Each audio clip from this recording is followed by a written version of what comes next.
You've heard of haunted ships, but have you ever heard of the Hesperus asterisk? A 19th century whaler with a name that sounds like a whisper from the deep, and a history that's more than just a few ghosts. It wasn't just any whaler, it was a beast of the seas, built for speed and strength, but it carried a secret that would doom it to a fate as cruel as the ocean itself. Now, decades later, the Hesperus rests in the same waters where it was lost, and some say its ghost still sails, a warning to those who dare to follow its trail. So, are you ready to set sail with me into the story of the Hesperus? Let's begin with the first whispers of its cursed voyage. You've heard of the Hesperus, haven't you? A whaler, built in 1832, and it wasn't just any ship, it was a monster on the water. It chased whales like they were chasing it, and it didn't stop until it was gone. Built in New Bedford, Massachusetts, the Hesperus was the dream of a man named Thomas H. Clark. He was a whaling captain with a reputation for being ruthless, but also brilliant. He had a vision to hunt whales with a new kind of harpoon, one that could pierce through the thick blubber of the great leviathans. The first voyage was promising. The Hesperus left port with a crew of 24 and a captain who had everything but luck.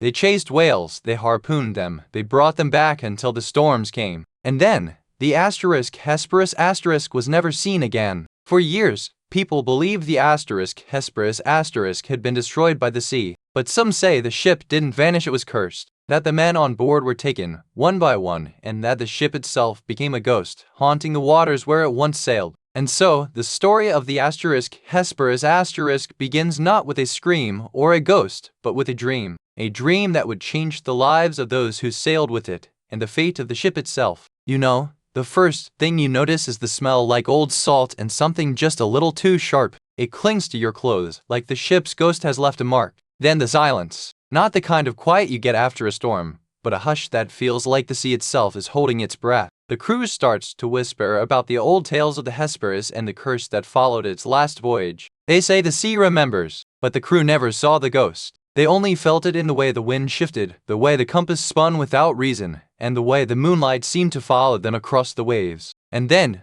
the first man goes missing. No footprints, no shouts, just a silence that lingers longer than it should. You see it now, the Hesperus at her most haunted, her ghostly figure slicing through the fog like a knife, the sea around her dark and restless. The ship is a skeletal remains of her former self, caught between time and tide. But it wasn't the sea that took her, no. The Hesperus was a vessel of blood and madness, and her captain, the man who once ruled her, was the first to vanish. He was found weeks later, washed ashore with no memory, speaking in a language no one understood. One night, the Hesperus vanished into the mists. No distress call, no trace. The crew was gone, all of them, as if they'd been swallowed by the sea itself. The last sighting was of a single lantern flickering in the distance, like a soul trying to reach out. The survivors, those few who made it back, spoke of a terrible, silent scream that echoed from the ship, a sound that came from the wood itself, not from the man who had been inside it. And now, every winter, the Hesperus returns to the coast, not as a ship,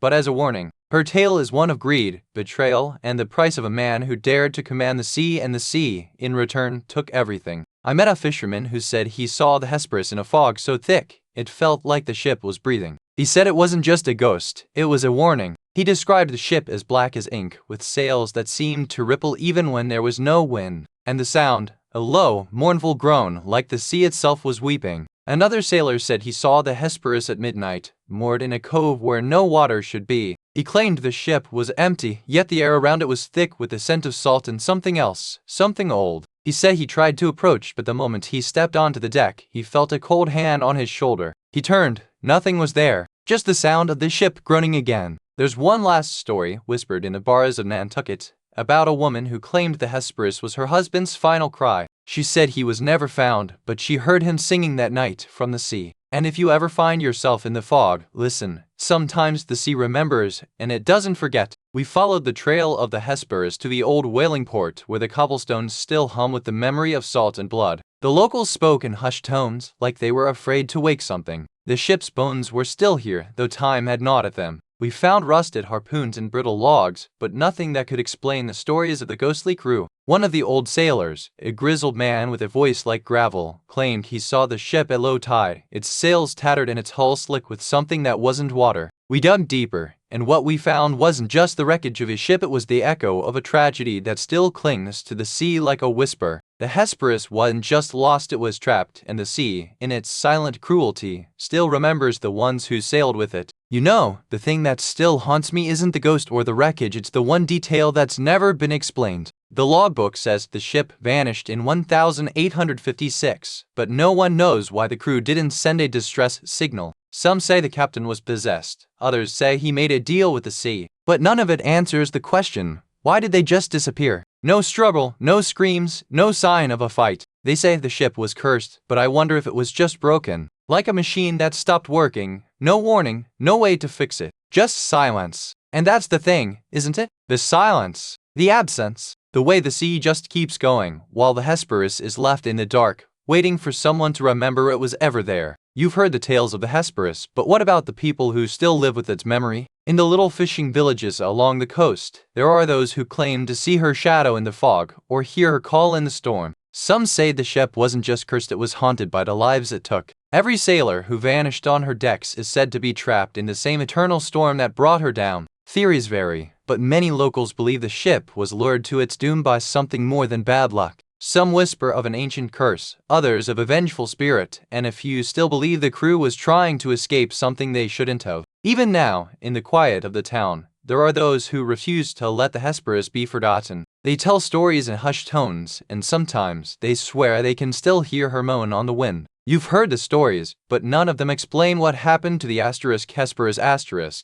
Did she sink, or did she vanish? No one knows, and that's what makes her so haunting. The last log entry from the Hesperus was dated October 12, 1843. It speaks of strange lights, of ghostly mist, and a crew that didn't sleep. They were all afraid of something they couldn't name. To this day, fishermen swear they've seen the Hesperus in the fog. Some say she is still out there, carrying the souls of those who perished. Others say she's just a legend, a warning for those who dare to sail too far. And so, the Hesperus remains a ghost in the fog, a question without an answer. What did she carry? What did she seek? And why does she still linger, waiting for the next sailor to follow her path? You've heard the tale of the Hesperus, but have you ever wondered what lies beneath the surface of the sea, where the ship's bones still whisper? What if the ocean itself is remembering? Sometimes the most haunting stories aren't told in words but in silence. The sea has a way of holding secrets that never fade, even when the sun rises again. The stories are never over. They're just waiting for the right moment to rise again, like the tide, like the wind, like the memory of a ship that never made it home. But before we go, I want to ask you one thing. When the night falls and the world is quiet,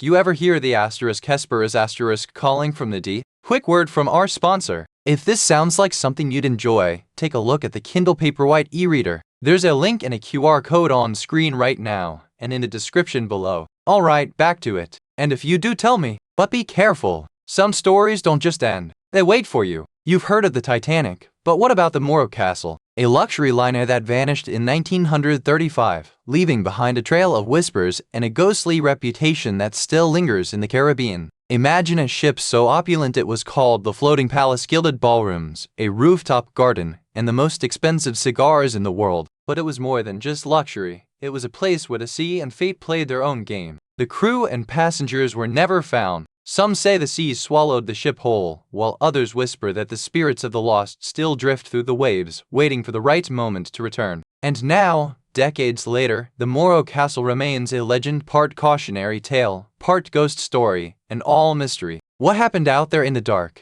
And why do some say the sea never lets it go? You know, the Morro Castle wasn't just a ship, it was a floating palace, a place where the rich came to escape the world. You can almost imagine the laughter of the wealthy, the clink of champagne glasses, and the scent of perfume drifting through the air like a memory. It was built for the elite, but it sailed under the flag of Puerto Rico, and that made all the difference. You see, it was more than just a ship, it was a symbol of colonial power, a bridge between two worlds, and a place where politics and privilege collided. The captain was a man of grit, but he couldn't have foreseen the storm that would break over his ship. You can almost feel the weight of the sea, the crack of thunder, and the way the wind howled like a warning from the ocean itself. And then, the fire. It wasn't just a fire, it was a slow, cruel thing, creeping through the ship like a shadow, devouring everything in its path. You can almost hear the crackling, smell the smoke, and feel the panic rising in the hearts of those on board. The Moro Castle wasn't just lost to the sea, it was lost to history and to those who were on board. But even in its wreckage, it left behind a story that still haunts the waters and the hearts of those who remember. You ever notice how the ocean has this way of whispering secrets, and sometimes it's not just the wind or the waves? One night, the Moro Castle's radio crackled with a voice that didn't belong to anyone on board.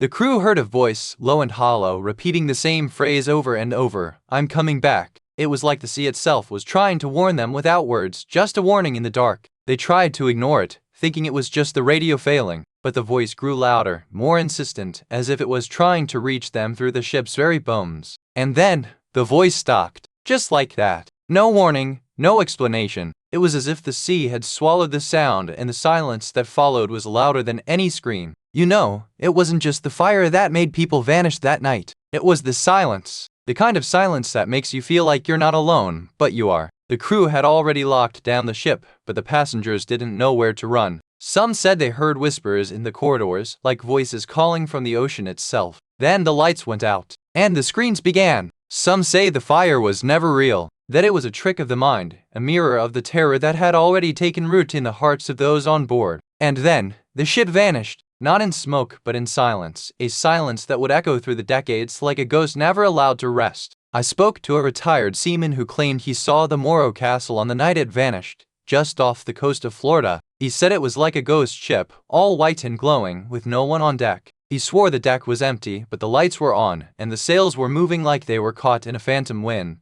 It was like the ship was trying to reach out to someone. Another witness, a woman who lived in the area, said she heard the ship's horn echo through the night, but when she looked out her window, there was nothing but the sound. She said it was like the ship was trying to call her, but by the time she got to the shore, it was gone. No one believed her at first, but now some say she was the last to hear it. These accounts are fragmented, like the ship itself. They don't add up, but they linger. They stay with you, like the sound of a horn in the dark. The investigation began with a simple request to find the ship's final moments. But the deeper they dug, the more the records seemed to vanish. What was once clear became a blur, like the edges of a fading photograph. They found old crew manifests, but no one could say for sure who was on board that last night. Some names were crossed out, others missing entirely. It was as if the ship had swallowed its own history. The radio logs were the most troubling. They had been stored in a salt box warehouse, but the boxes were sealed with no labels. When they opened them, the tapes were all blank, as though time had erased the voices. Even the ship's bell was missing. Some said it had been melted down for scrap.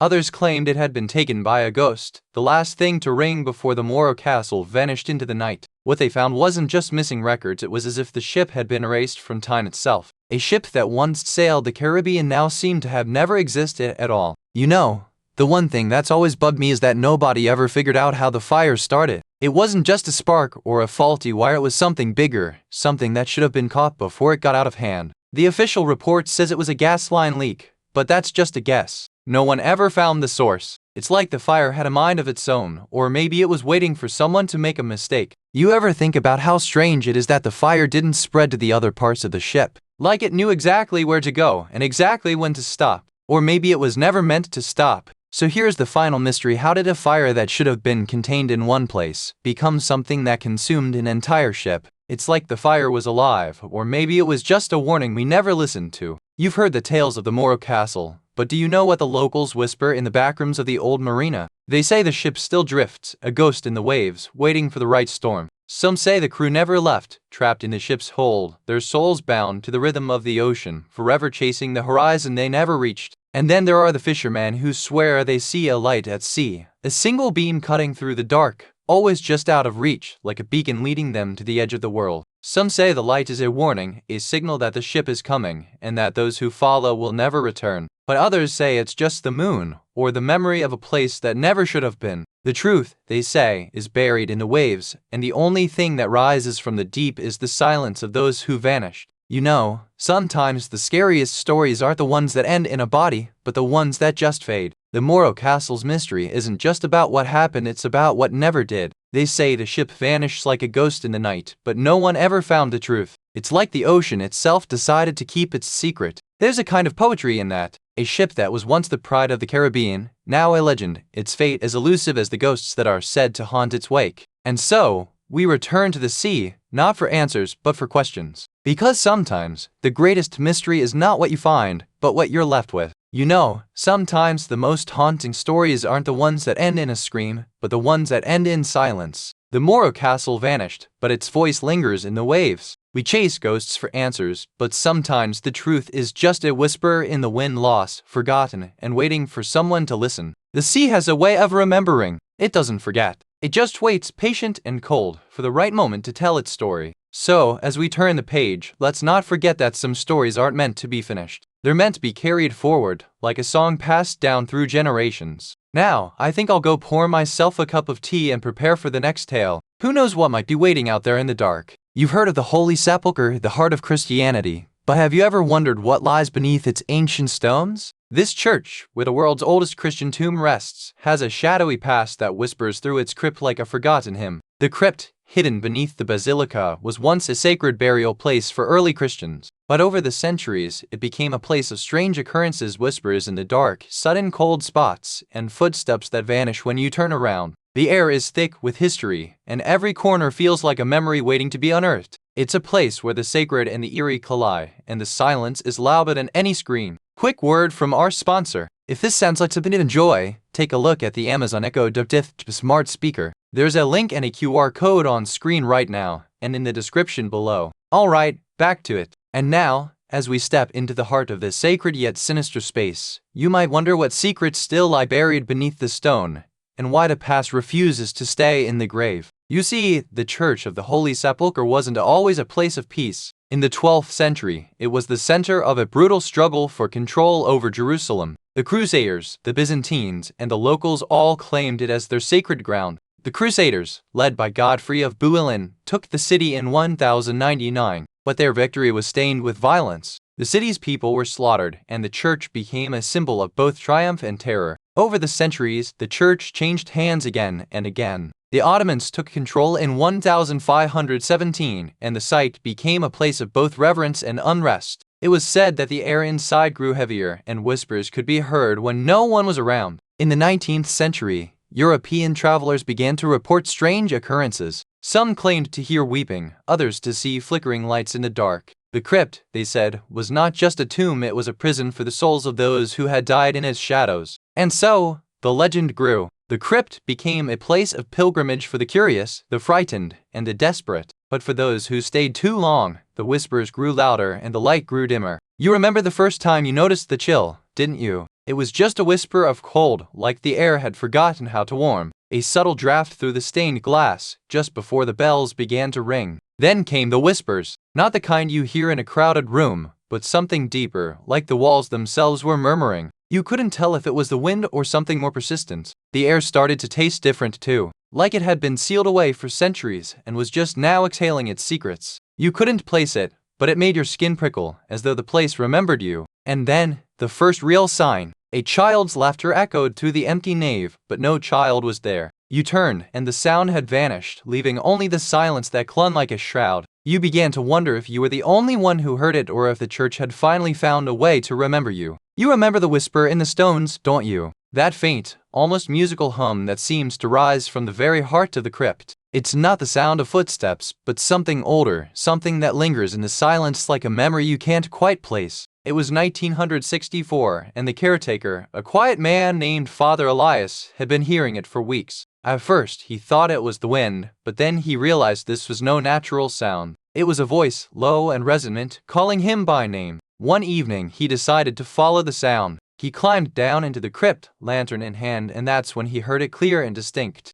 Elias, it called, "Come to me," and then silence. No sound, no light, just the weight of something waiting. He never came back up. The next morning, the caretaker found his lantern at the bottom of the steps and his coat hanging on the wall, as if he had simply vanished into the stone. The sound remained, but now it was louder, more insistent, as if it had found a new listener. To this day, the sound lingers in the crypt, but it's not the same. It's louder, more urgent, and it's not just a voice anymore. It's a warning, a message. And if you listen closely, it might be calling someone else now. I still remember the night I met the nun. She was dressed in her black habit, her face pale as a ghost, eyes full of sorrow. She whispered, "You'll never leave this place alive." One of the caretakers, an old man named Elias, swore he saw the ghost of a child running through the aisles. He said it was always the same boy, no older than 8, with a small wooden cross clutched in his hand. The most chilling account came from a tourist who claimed to hear a voice calling her name in the middle of the night. She said it was her own voice, but it was speaking in a language she didn't know. And then there's the priest. He said he saw a figure in the confessionals, a woman with a crown of thorns, weeping silently. He tried to follow, but the door slammed shut behind him, and he's still not back. Each story is a thread in the tapestry of this place, woven with silence and fear. You can almost hear the whispers in the stones, waiting for the right moment to speak. We began our investigation with a simple request: to walk the halls of the Church of the Holy Sepulchre, where the scent of ancient incense still clings to the stone like a ghost's whisper. The first thing we noticed was the silence, not the absence of sound, but the presence of something listening, waiting for us to speak too loudly. Inside the crypt, the air felt heavier, like it had been holding its breath for centuries, and every step echoed like a warning. We found old records hinting at a secret chamber beneath the altar, and a priest who spoke of voices that would not be silenced. One of our team members claimed to hear a child's laughter, distant and sweet, echoing through the stone like a memory long forgotten. As we left, the silence returned, but this time, it felt like it was waiting for us to come back, to uncover something we weren't meant to know. You've heard the whispers of the Holy Sepulchre's crypt, but there's one thing they never explain. What exactly happened on that night in 1912? The church was quiet, the bell still, and then nothing. Not a sound, not a scream, just silence. The last priest to enter that night said he saw a figure in the distance, but when he turned, there was nothing. No body, no blood, just an empty tomb and a shattered glass candle holder. Some say it was a prank gone wrong, others believe the church was cursed. But no one knows for sure. And that's the real mystery, isn't it? That silence, that absence, what could have happened in a place so sacred, so quiet, so still? We've searched for answers, but the truth has remained buried, just like the one thing that never was. What if the real horror isn't what happened, but what was left behind? Some say the priest who built this crypt was cursed by the devil himself. He claimed to hear voices in the stone, whispering his name, and one night he vanished, leaving only his cassock in the dirt. Others believe the crypt was built on an ancient pagan site. The stones here are said to hum when the wind is just right, and the locals claim they can feel the earth move beneath their feet. There are even theories that the crypt is a gateway to another realm. Some say the scent of jasmine and incense lingers here, though no one can explain where it comes from. And then there are the whispers. Some say the voices you hear at night aren't from the past. They're still here, waiting for someone to listen. You've heard the whispers, but the truth is still buried beneath layers of time and silence. No one has ever found the body, and no one has ever explained what happened that night in 1948. The police said it was a break-in, but the marks on the windows suggest something else entirely. A struggle, a scream, and then nothing. No witnesses, no clues. The last person to see him was his own daughter, who swore she heard a voice calling his name from the crypt. But by the time she got there, the door was locked and the light was gone. And now, decades later, the church still stands, the crypt still waits. You might ask, what if the silence is louder than the scream? The story doesn't end here, my dear. It lingers in the air, in the silence, in the questions no one dares to ask, until someone dares to listen. You ever notice how the quietest places hold the loudest echoes? The Church of the Holy Sepulchre isn't just a tomb, it's a memory that won't let go. Some say the air there hums with a kind of sorrow, like the wind is whispering secrets it shouldn't. It's not the ghosts that haunt us, it's the silence between them. And when you walk through that arch, you're not just stepping into history, you're stepping into a story that's still being told, still waiting for its ending. So, as we leave the crypt behind, I'll leave you with this: some stories don't end. They just linger, and they wait for you to listen. You ever been to Kenai Island? Not the boardwalk, the real one where the amusement park once stood. The cyclone, that twisted steel beast, still haunts the dreams of those who remember it. It was the fastest roller coaster in the world when it opened, a marvel of engineering and tragedy. People say the air was thick with the sound of laughter and screams on that day. The park was closed for good after that day, and the cyclone was left to rot. But some say the screams never stopped. Some say the ghosts of the riders still ride the tracks at night. The stories are whispered in the dark about those who vanished without a sound, and the ones who never left. It's said the air still hums with the echo of a long-ago crash. Quick word from our sponsor. If this sounds like something you'd enjoy, take a look at the Stanley Quencher 40-oz tumbler. There's a link and a QR code on screen right now, and in the description below. Alright, back to it. Some say the cyclone is cursed. Others say it's just a place where the past refuses to let go. But one thing's for sure, it still has a lot to say. You know, the Cyclone wasn't just a roller coaster, it was a marvel of engineering, a symbol of the Roaring Twenties, and a pride of Kenai Island. Built in 1923, it was the first looping roller coaster in the world, and it was supposed to be the future of fun. Designed by a brilliant but eccentric engineer named Ralph M. Miller, it was meant to be a thrill ride like no other. He even called it the Kenai Island Cyclone because he believed it would sweep the world like a storm. But even in its prime, the Cyclone had its share of drama. It was a place where people danced, fought, and even got married in the early days. It was more than a ride, it was a stage for life itself. And yet, for all its glory, it was also a place of danger. The Cyclone was never just a coaster, it was a test of courage, a reminder that even the most thrilling rides can have a price. You remember the thrill of a roller coaster, don't you? The way the wind would whip your hair, and the rush of adrenaline as you climbed those steep hills. But something about the Cyclone felt different, like the track was alive, waiting to catch you. The first complaints came from the riders, people saying they felt a strange pull, like the ride was guiding them toward the edge. Some swore they heard laughter from the top, or a voice calling their name. Maintenance crews started noticing strange things, gears that wouldn't turn right, brakes that felt spongy, and a kind of static that crackled in the air when the ride was off. It was like the machine had a will of its own. Then there were the rumors. Some said the Cyclone had been built on cursed ground, others claimed it was haunted by the spirits of the riders who died there. But no one knew the truth, only that something was wrong, and it was getting worse. You remember the Cyclone, don't you? That wild, twisting roller coaster that once carved the sky with steel and speed. But behind the thrill, there was a secret, a truth buried in the rust and rustle of the tracks. On the night of August 25th, 1946, something went wrong.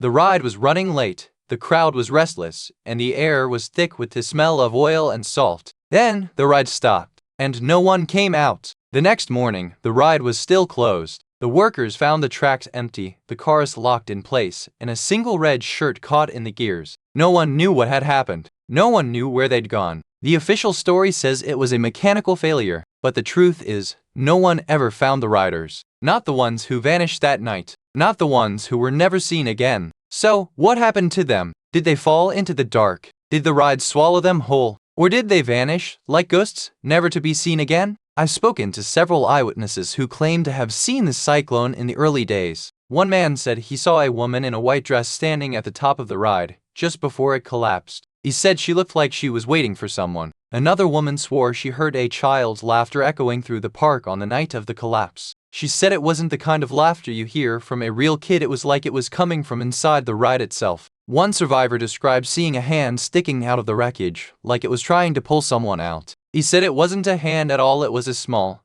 child's hand, pale and lifeless. There are also reports of people seeing lights flickering in the sky above the Cyclone, like lanterns or fireflies, but they never seemed to land. Some say they look like eyes, watching, waiting. Many of these accounts are hard to believe, but they all seem to point to one thing: the Cyclone wasn't just a ride, it was a place where something lingered, something that didn't let go. The investigators started with the old blueprints, poring over every curve of the Cyclone's steel bones. You'd think they'd find something, anything that could explain what happened that day. But the blueprints were silent. No clues, no warnings. Just the graceful curves of a roller coaster that once made people laugh and scream in equal measure. They dug into the maintenance logs, looking for the moment the ride broke. But the records were sparse, and the dates were all wrong. It was like the Cyclone had vanished from time itself. Then they found the engineer's diary half burned, the pages curling like dried leaves. It spoke of a strange vibration, a sound that wasn't there, and a feeling that the ride had turned on itself. The investigators kept digging,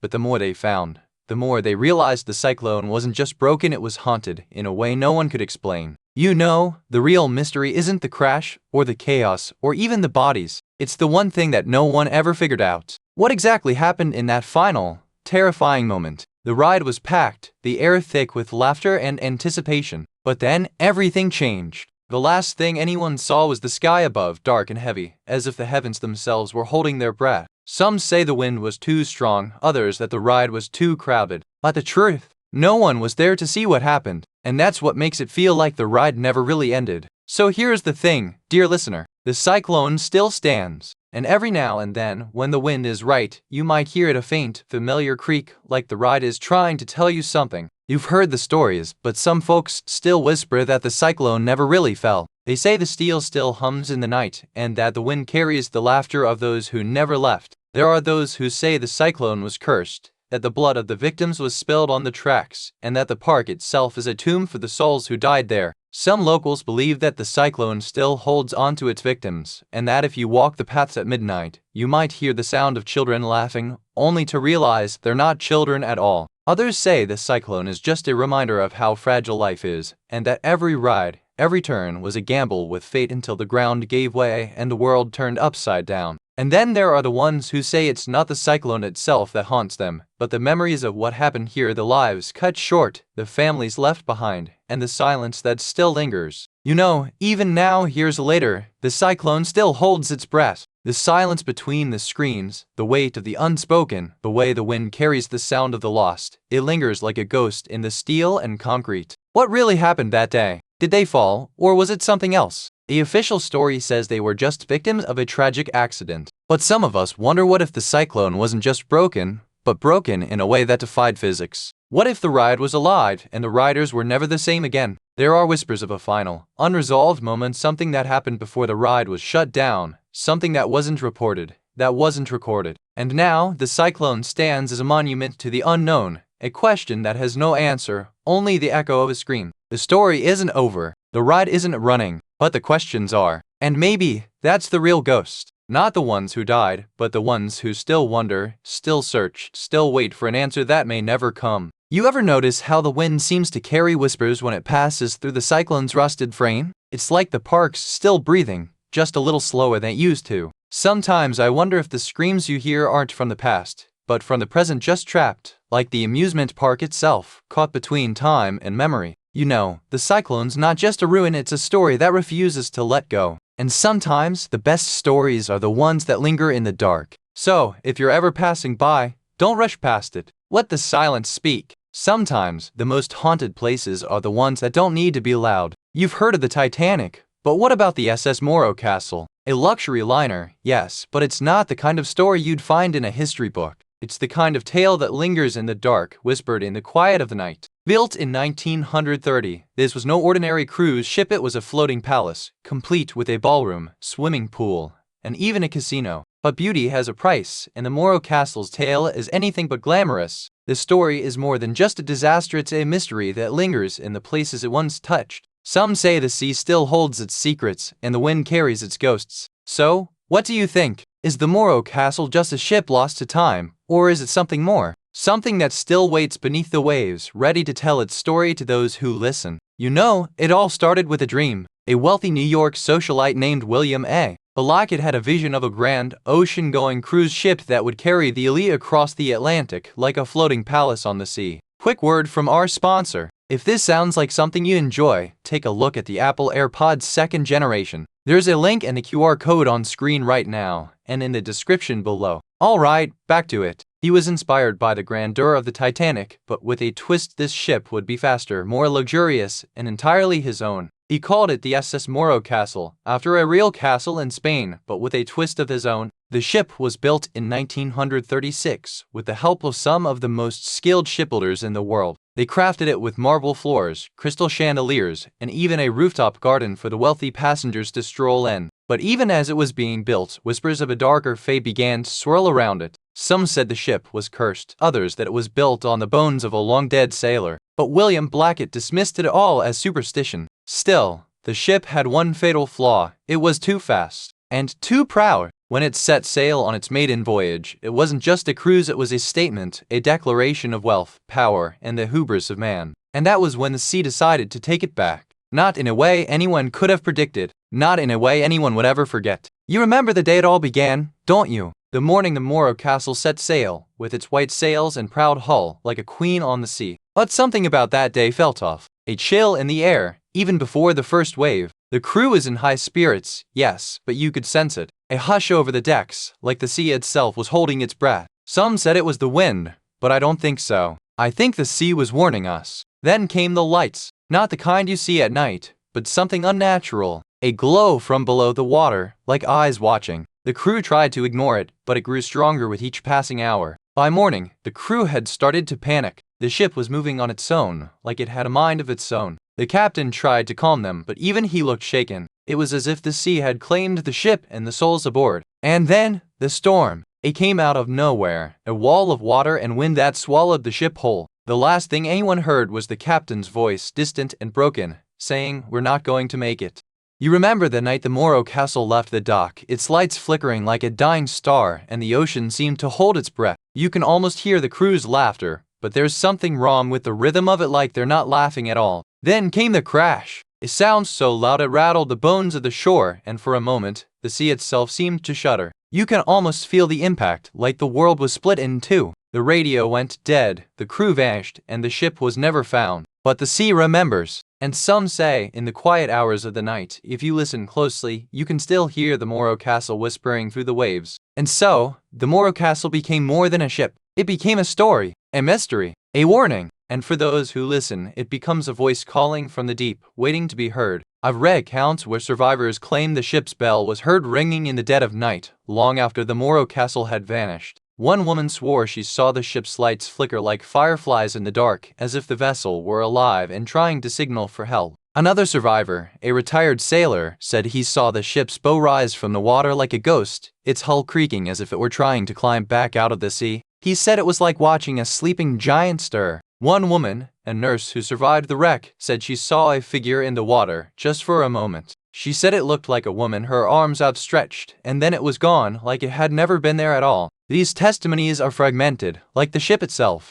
but they all point to something that lingers, something that refuses to be forgotten. Isn't it strange how the sea remembers, and we sometimes don't? The investigation began in 1961 with a team of naval historians and local divers. They combed through old ship logs and found entries that hinted at something more than a storm. They found a name, Captain Thomas J. McAllister, mentioned in several logs, always in the same way. He was not on board when this storm came.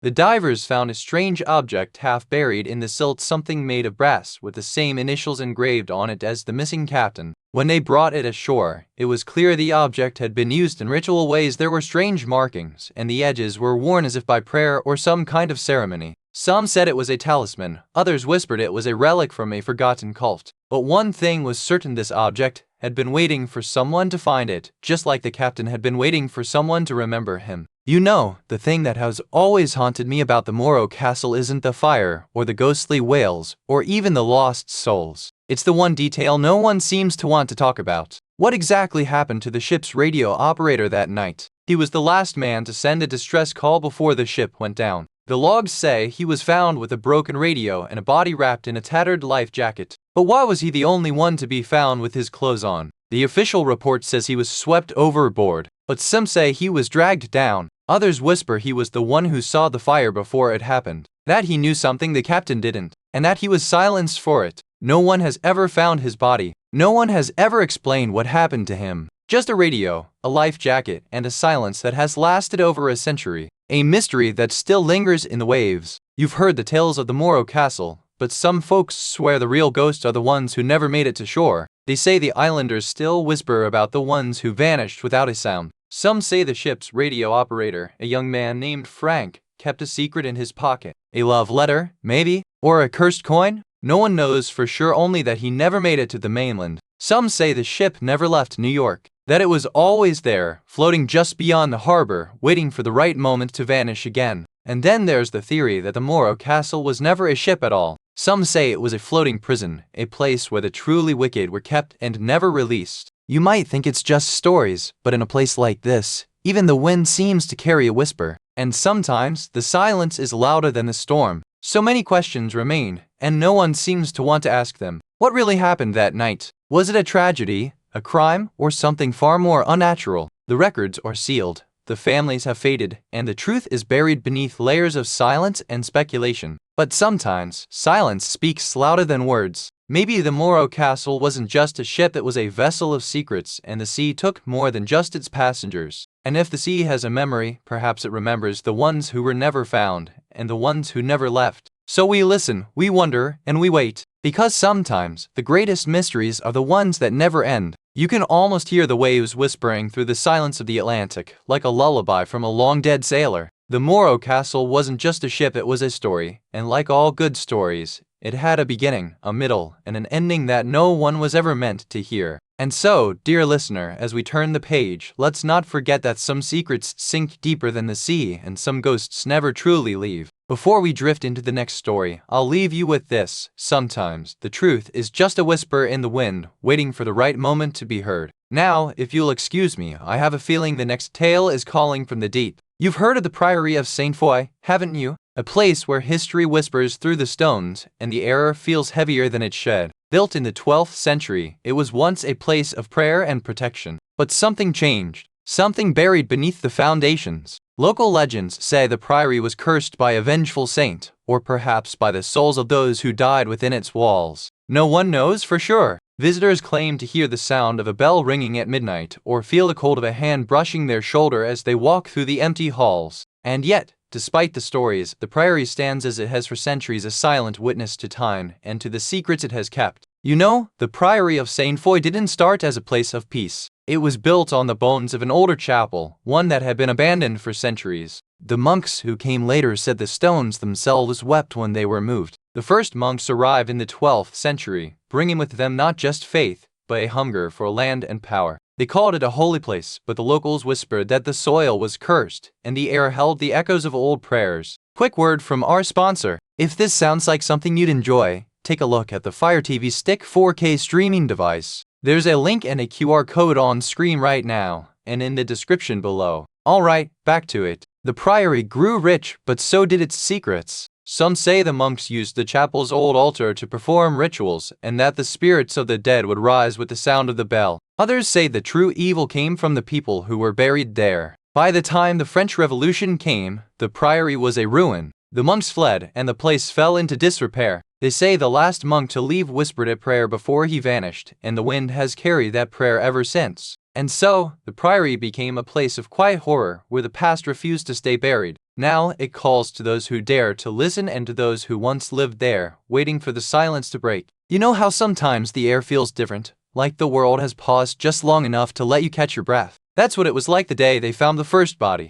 Cold, still, and somehow wrong. The town doctor said it was a heart attack, but the family said he'd been fine all week. And then there was the smell like damp earth and something sweet and rotting at the same time. They called it a natural death, but the woman who lived across the street said she saw him standing in the garden the night before, laughing like he knew something no one else did. The town started whispering. Some said it was a curse. Others said it was the house itself, hungry for more. But the real truth, no one wanted to look too closely. And that's when the first of the disappearances began. Not in the house, not in the town, but in the woods beyond, where the priory's shadow stretches longest. You've heard the stories, but you haven't felt the weight of them yet. That's where we're going next. Into the heart of the priory, where the silence is louder than the screams. You remember the night the lights went out in Saint Foy, and the air turned to something heavier than silence. The wind howled like a child in the dark, and the stones seemed to shiver with memory. The monks said it was the night the last abbot vanished, leaving behind only his empty robes and the scent of burning herbs in the air. No one heard his sound, but the windows were found wide open.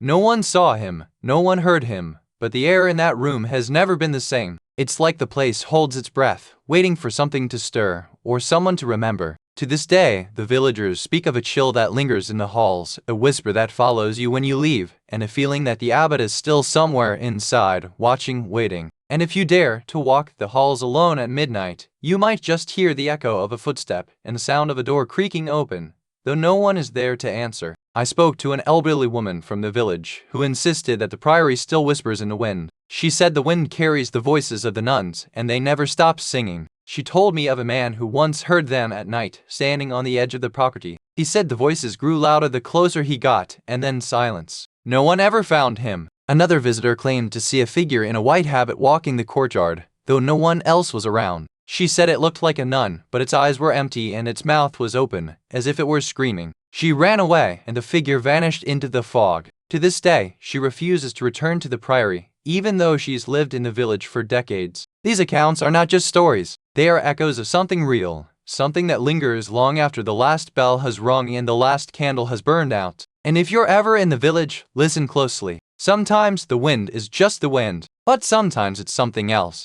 We began our investigation with a simple question: what if the whispers in the walls weren't just echoes of the past, but warnings of something still moving through the stone? The first clue was a faded sketch of the priory, drawn in the 1930s by a local historian who claimed he saw a shadow moving behind the stained glass windows at dusk. We found no record of a murder, no bodies, no official complaints, but every local had a story about the place being too quiet or too cold when you walked alone through the halls. One woman insisted that the windows never reflected her when she passed by them, as if the glass were looking back at her with something other than light. The most disturbing finding was a set of old letters written by a nun from the 18th century. She spoke of a ritual, of a hollowing that left no trace but the weight of absence. And so we asked ourselves, if the priory is hollow, what or who remains inside? You ever wonder why some secrets refuse to stay buried? The priory of Saint Voyage kept its silence for centuries, but one thing has never been explained: why the stone floor in the chapel still bears the faint imprint of a human hand, as though someone had pressed themselves into the earth just to be remembered. It's not a handprint from centuries ago, not even from the time of the last Mass. It's too fresh, too precise, like someone had pressed their palm into the stone just yesterday, as if to leave a message only the dead could read. They've tried to clean it, to erase it, to pretend it never happened, but the handprint remains. It's not a warning, not a curse, just a question left unanswered. Who left their hand in the stone, and why did they want to be remembered? And here's the thing, dear listener, no one has ever seen it. Not the monks, not the caretakers, not even the ones who came to investigate the priory's dark past. It's always there, always waiting, but only for those who are willing to look, to listen, to wonder. So, if you ever find yourself standing in the shadow of the priory of Saint Foy, remember this: some secrets are not meant to be solved, they're meant to be felt. And sometimes, the only way to feel them is to leave your own mark. You've heard the stories, but have you ever wondered what the villagers actually said when the wind howled through the priory's archways? They tell of a child's laughter that never fades, and of a shadow that lingers just long enough to make you look away. Some say the ghost is a girl who never left, trapped between the world of the living and the realm of the lost. Others whisper that it's the spirit of a priest who tried to save her but was consumed by guilt and madness. There's even a theory that the priory itself is cursed by the blood of the first abbess, who made a pact with the devil to preserve her order. The pact, they say, came with a price: eternal silence and the slow hollowing of the soul. But don't take it too seriously, dear listener. After all, the priory's secrets are as much a part of the land as the trees that now grow where the monks once prayed. And some say the land remembers better than we ever could. So next time you pass by, remember to look twice. And if you hear that laughter, don't be afraid to smile. Sometimes, the past has a way of saying hello in the most unexpected ways. And yet, even now, the priory of Saint Foy remains a place of unspoken questions where the silence is louder than the stories. Did the monks truly vanish, or did they simply choose to disappear? No official records confirmed their fate, and no bodies were ever found. Some say they were taken by the devil, others that they fled in fear. But what if they were never gone at all? That note, found decades later, was written in the same hand as the monk's last letter. It spoke of a place beyond time, a refuge where the soul may rest and the body may remain. Was it a warning or a promise? And so, the priory stands, a monument to the unknown, a place where the past refuses to be buried, and the present is haunted by echoes of a story never fully told. What if the monks never left? What if they are still here, waiting for someone to listen, to remember, to finally let them go? And so, the tale of Saint Foy remains unfinished, its final chapters still waiting to be written, by you, by me, by the silence that lingers on. You know, sometimes the quietest places hold the loudest echoes. Did you ever wonder what stories the stones remember, when no one's left to hear them? We've traveled far tonight, but the road never truly ends. There's always another shadow waiting, another whisper in the dark. And though we've left this tale behind, the wind still carries its memory. Sometimes, the past is never truly gone. So, as you walk away from this firelight, remember, the stories we tell are only the beginning. The rest is silence. And if you ever feel the chill of a forgotten place, don't be afraid to listen. Sometimes, the only thing that remains is the sound of a voice waiting to be heard. You've heard of the Titanic, but have you heard of the Morro Castle? A grand ocean liner, sleek and fast, that vanished like a ghost in the night.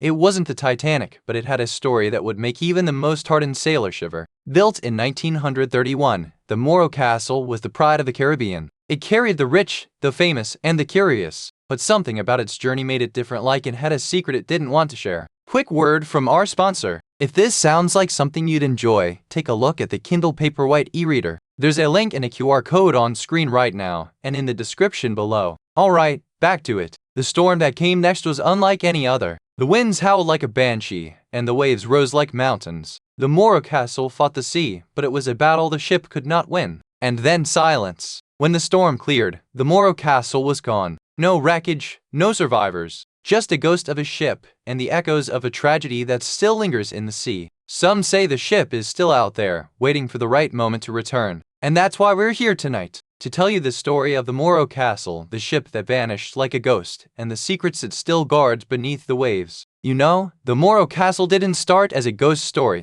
It was a real ship, built in 1931 with a name that sounds like a dream. It was meant to be a floating palace, all luxury and romance, sailing from Havana to Florida. The ship was owned by a man named Ernesto L. Hess, and he had big dreams. He wanted the Moro castle to be the most luxurious ocean liner in the world, a floating hotel with everything from fine dining to a swimming pool. But the Moro castle wasn't just a ship, it was a symbol of the roaring 20s, a time of excess and ambition. It was filled with wealthy passengers, dancers, and even a famous Hollywood actress named Dolores Del Rio, who was said to have slept in a cabin with a view of the stars. And then, just like that, it vanished. One night in 1935, the Moro castle caught fire and the ship disappeared into the Atlantic, taking with it more than 100 lives. No one knew exactly how it happened, just that it was a tragedy wrapped in mystery. So, as we begin our journey into the history of the Moro castle, remember this: it was once a place of beauty and glamour, a ship that promised to take you to the stars. But what happened to it and to those who sailed aboard remains a mystery to this day. You know how sometimes the ocean seems to whisper secrets, and you just know it's trying to tell you something? Well, the Moro castle was like that. The crew started hearing odd things, voices on the wind, a faint melody that wasn't in any songbook.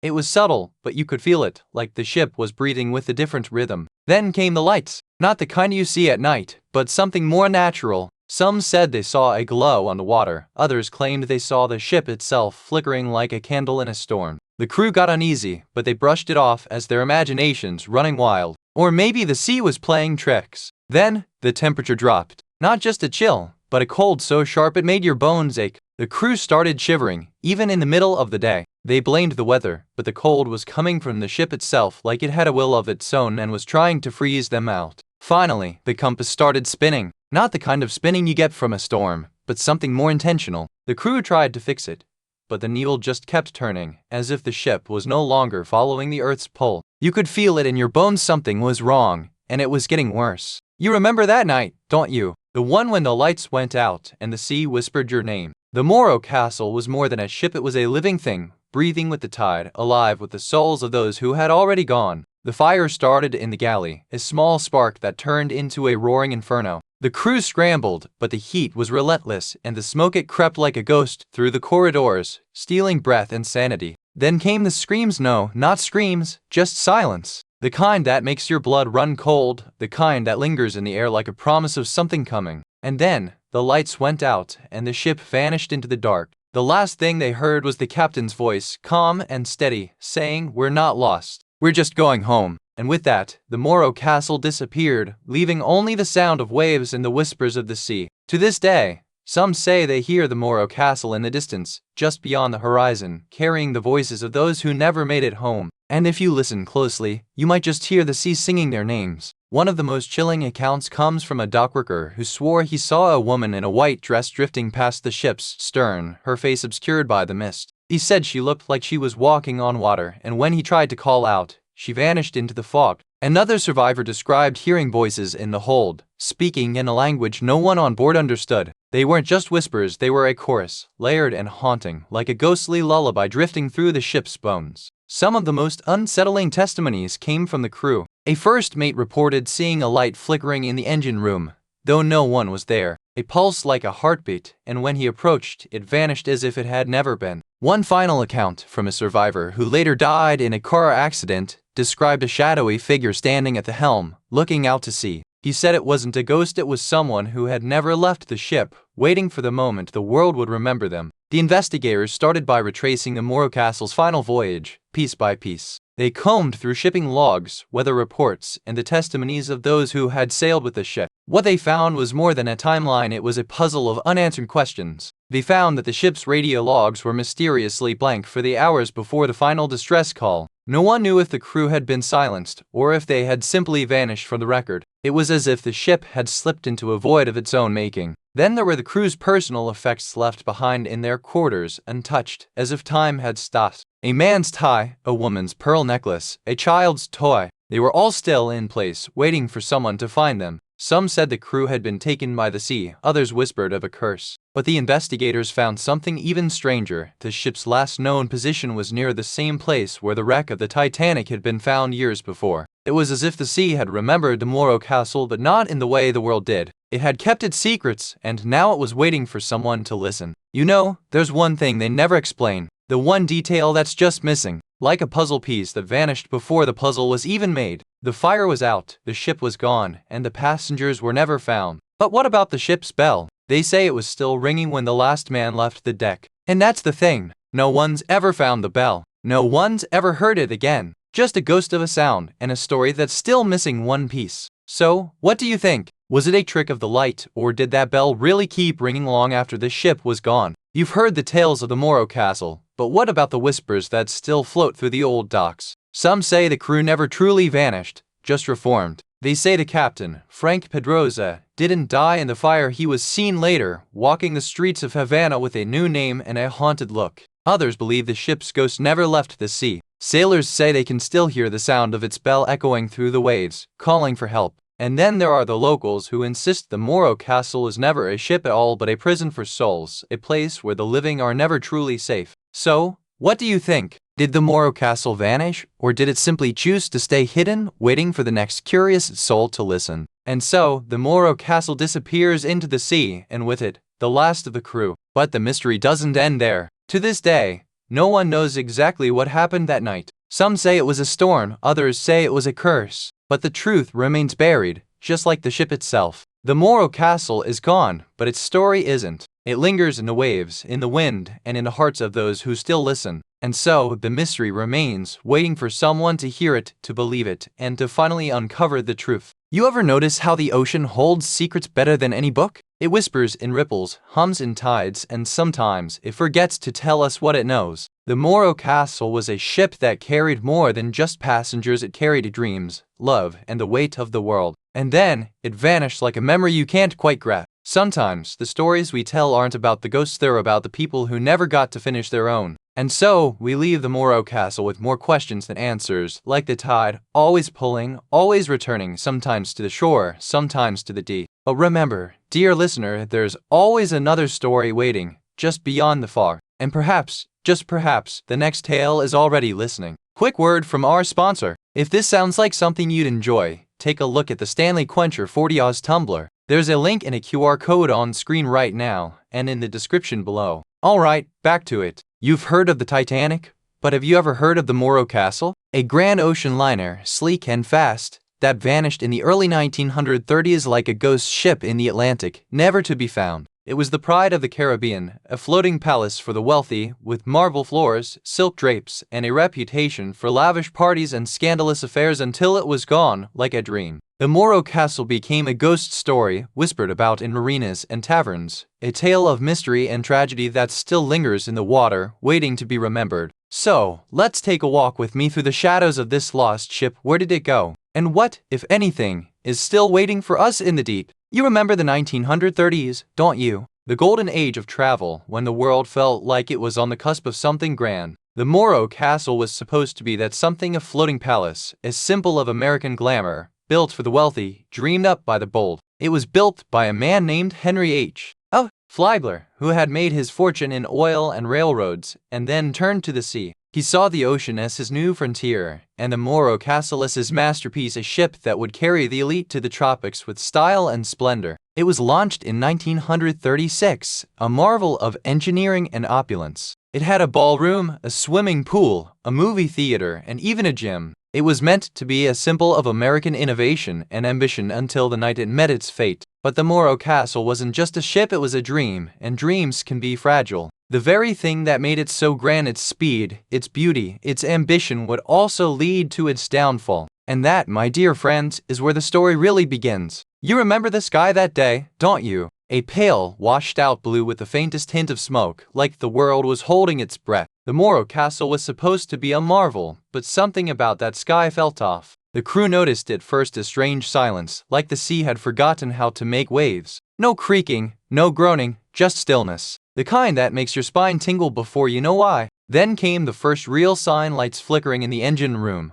like someone had turned the ship's heart off and on again. It wasn't just the lights, though. The air felt heavier, like the ship had been touched by something that didn't belong. The crew tried to joke about it, like they always do when the mood turns strange. Just a little electrical glitch, they said, but you can hear the unease in their voices, like they knew something was already gone. And then, the first real moment of fear. A voice over the intercom, calm, polite, but with a strange edge. "This is the Morro Castle. We are experiencing an unusual situation. Please remain calm." You've heard the stories, but now imagine standing on the deck of the Morro Castle, the wind howling like a wounded beast, and the ocean a dark mirror reflecting your own fear. The radio crackled with static, and then silence. No distress call, no cries for help, just the sound of the ocean swallowing the last whisper of life. Then, the ship tilted. The sea rose like a living thing, and the world tilted, and everything changed in an instant before the darkness swallowed them whole. No one knew what happened next. Just that the Morro Castle vanished, and with it, the last sound of a human voice in the night. I still remember the way the sea looked that night, a mirror of ink in moonlight, as if the sky had spilled into the water. Some say the Morro Castle sailed through it like a ghost. One survivor, a stewardess named Alice Houghton, swore she saw the ship's lights flicker like a dying star before it vanished. She said it was as if the ocean had swallowed it whole. Another passenger, a retired captain, claimed he heard the ship's whistle echo for minutes before it disappeared. He said it was like the ship had been singing a lullaby to the sea, and then it just stopped. Some say the Morro Castle didn't vanish, it simply stepped into another world, leaving only its light and its silence behind. A silence that still lingers, even now. The investigation began in earnest, with detectives combing through every scrap of paper and log entry from the last voyage. They followed the trail of cigarette burns and half-finished drinks, as if the ship itself had been trying to tell them something. They found the ship's log, filled with strange entries about a sudden, unnatural stillness and a voice in the wind that wasn't wind. It felt like the crew had been trying to warn someone, but no one was listening. Investigators also found a series of strange symbols carved into the ship's wood, none of which matched any known language. Some said they looked like a warning, others like a plea. No one could say for sure what they meant. One of the most unsettling discoveries was a sealed envelope found in the captain's quarters, addressed to someone who had already died. It was never delivered, and no one knew why. As the investigation deepened, the team started to notice patterns. People who had been on the ship, or had heard about it, began to experience strange dreams or vanish without a trace. It felt like the Morro Castle had never left the water. You know, there's one thing that still haunts me about the Morro Castle. It's not the fire, not the ship, not even the people who died. It's the fact that no one ever found the body of the captain. He was the man in charge, the one who should have known better. Yet, somehow, his body vanished. No sign of him in the wreckage, no trace in the water. Just a ship full of people and a captain who never made it. The sea is a cruel teacher, and it doesn't forget. But even the ocean has its limits. And still, no one has ever found that captain. Just a ship, a fire, and a mystery that lingers like smoke in the wind. So, what do you think? Was he lost to the sea, or did he find his way to the other side? And if he did, do you think he's still waiting for someone to ask the right questions? Some say the Morro Castle's ghost still sails through the night, trailing smoke and whispers of lost souls. Others believe it's just the wind howling through empty hulls. But what if the ship never truly vanished? In the 1950s, a sailor claimed to see the Morro Castle's lights flickering in the distance just as the ship had vanished decades before. He said it looked like it was trying to reach him, not the shore. Local fishermen tell tales of seeing the ship's ghost in storms, its lights blinking like a warning. They say it's not a ship, it's a mirror of our own fear, a reminder that some things vanish without a trace. And then there are the ones who say the Morro Castle never really left, that it's still out there, waiting for the right moment to return, waiting for someone to listen. Even now, decades later, the Morro Castle's ghost lingers in the files of the Coast Guard and the memories of those who lived it. No bodies were ever found, no final answers were given, just the silence of the sea and the echoes of a ship that vanished like a whisper. They say the ocean takes what it wants, and sometimes it takes more than it gives. The Morro Castle was a dream, and now it's just a name in a book, a story that refuses to end. The Morro Castle is more than a ghost story, it's a question without an answer. And for those who still listen, it's a reminder that the sea doesn't forget, and that some disappearances are never truly explained. So, dear listener, what do you think? Did the Morro Castle fall, or was it taken? And if it was taken, where is it now? The sea, after all, has a way of keeping its own stories. You know, sometimes the most haunting stories aren't the ones that end in a scream, but the ones that fade into silence. The Morro Castle isn't just a ship, it's a whisper in the dark, waiting for the right wind to carry it back to shore. I wonder if you were on that ship, would you have listened to the warning signs? Or would you have thought, like so many before you, that the sea was just a pathway, not a grave? And if you're listening now, I hope you feel a little chill, not because of fear but because you've been touched by something older than the sea, something that lingers in the bones of the earth and the memory of the wind. But don't worry, dear listener, there are more stories to come, and I promise the next one won't be quite so maritime. You've heard of the Bly Manor, haven't you? A place where the air seems to hold its breath and the trees whisper secrets they shouldn't. It's not just a house, it's a memory, a wound, and a place where the past won't let go. Built in the 1800s, Bly was once a grand estate, but now it's a relic of something darker. Some say it's haunted by the voices of those who never left. Others claim it's just the sound of the wind, but I've heard the screams, and they don't fade. Quick word from our sponsor. If this sounds like something you'd enjoy, take a look at the Kindle Paperwhite e-reader. There's a link and a QR code on screen right now, and in the description below. Alright, back to it. Now, it's a place of pilgrimage for the curious and the brave. But be careful, dear listener, those who linger too long often find themselves hearing something they weren't meant to. The past doesn't let go, and Bly Manor remembers every scream. So, what do you think? Is the scream you heard just the wind, or is it something more? I'd rather not find out for myself, but I do wonder what secrets does Bly Manor still hold, and who, or what, is still inside. You've heard the whispers,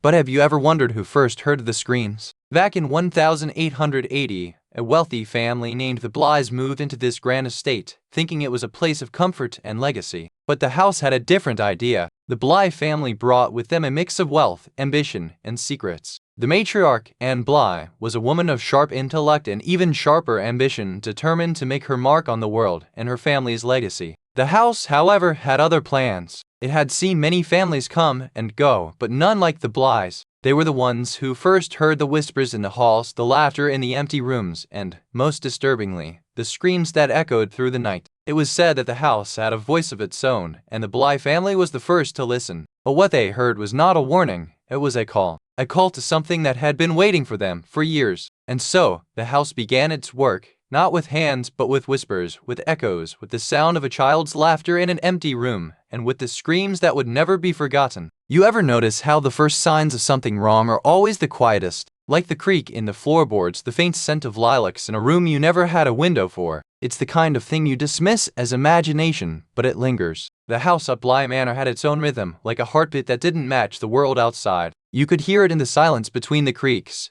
in the way the curtains stirred without wind. It was as if the house itself was trying to tell you something. Then came the whispers, not the kind you hear in the dark, but the kind that seemed to come from the walls. You'd swear you heard them when you were alone, and when you turned around, there was no one there, just the walls breathing. It started with the clock, the one in the hallway, the one that had always ticked in perfect time. One morning, it stopped. Then it started again, but the hands were moving backward, and the room around it seemed to age, too. The first time you heard the scream, you thought you were dreaming. But the house didn't stop. It didn't even flinch. It just kept going, as if it had been waiting for someone to finally hear it. You ever wonder what happens when a family's secrets start to whisper louder than their prayers? It's not just the house that's haunted, it's the silence between the screams. The night of the disappearance, the air was thick with tension, like a storm about to break. The clock struck midnight, and the house seemed to hold its breath. The next morning, the children were gone. No trace, no explanation. Just the echo of a mother's final cry and the weight of a house that knows too much. And now, the house waits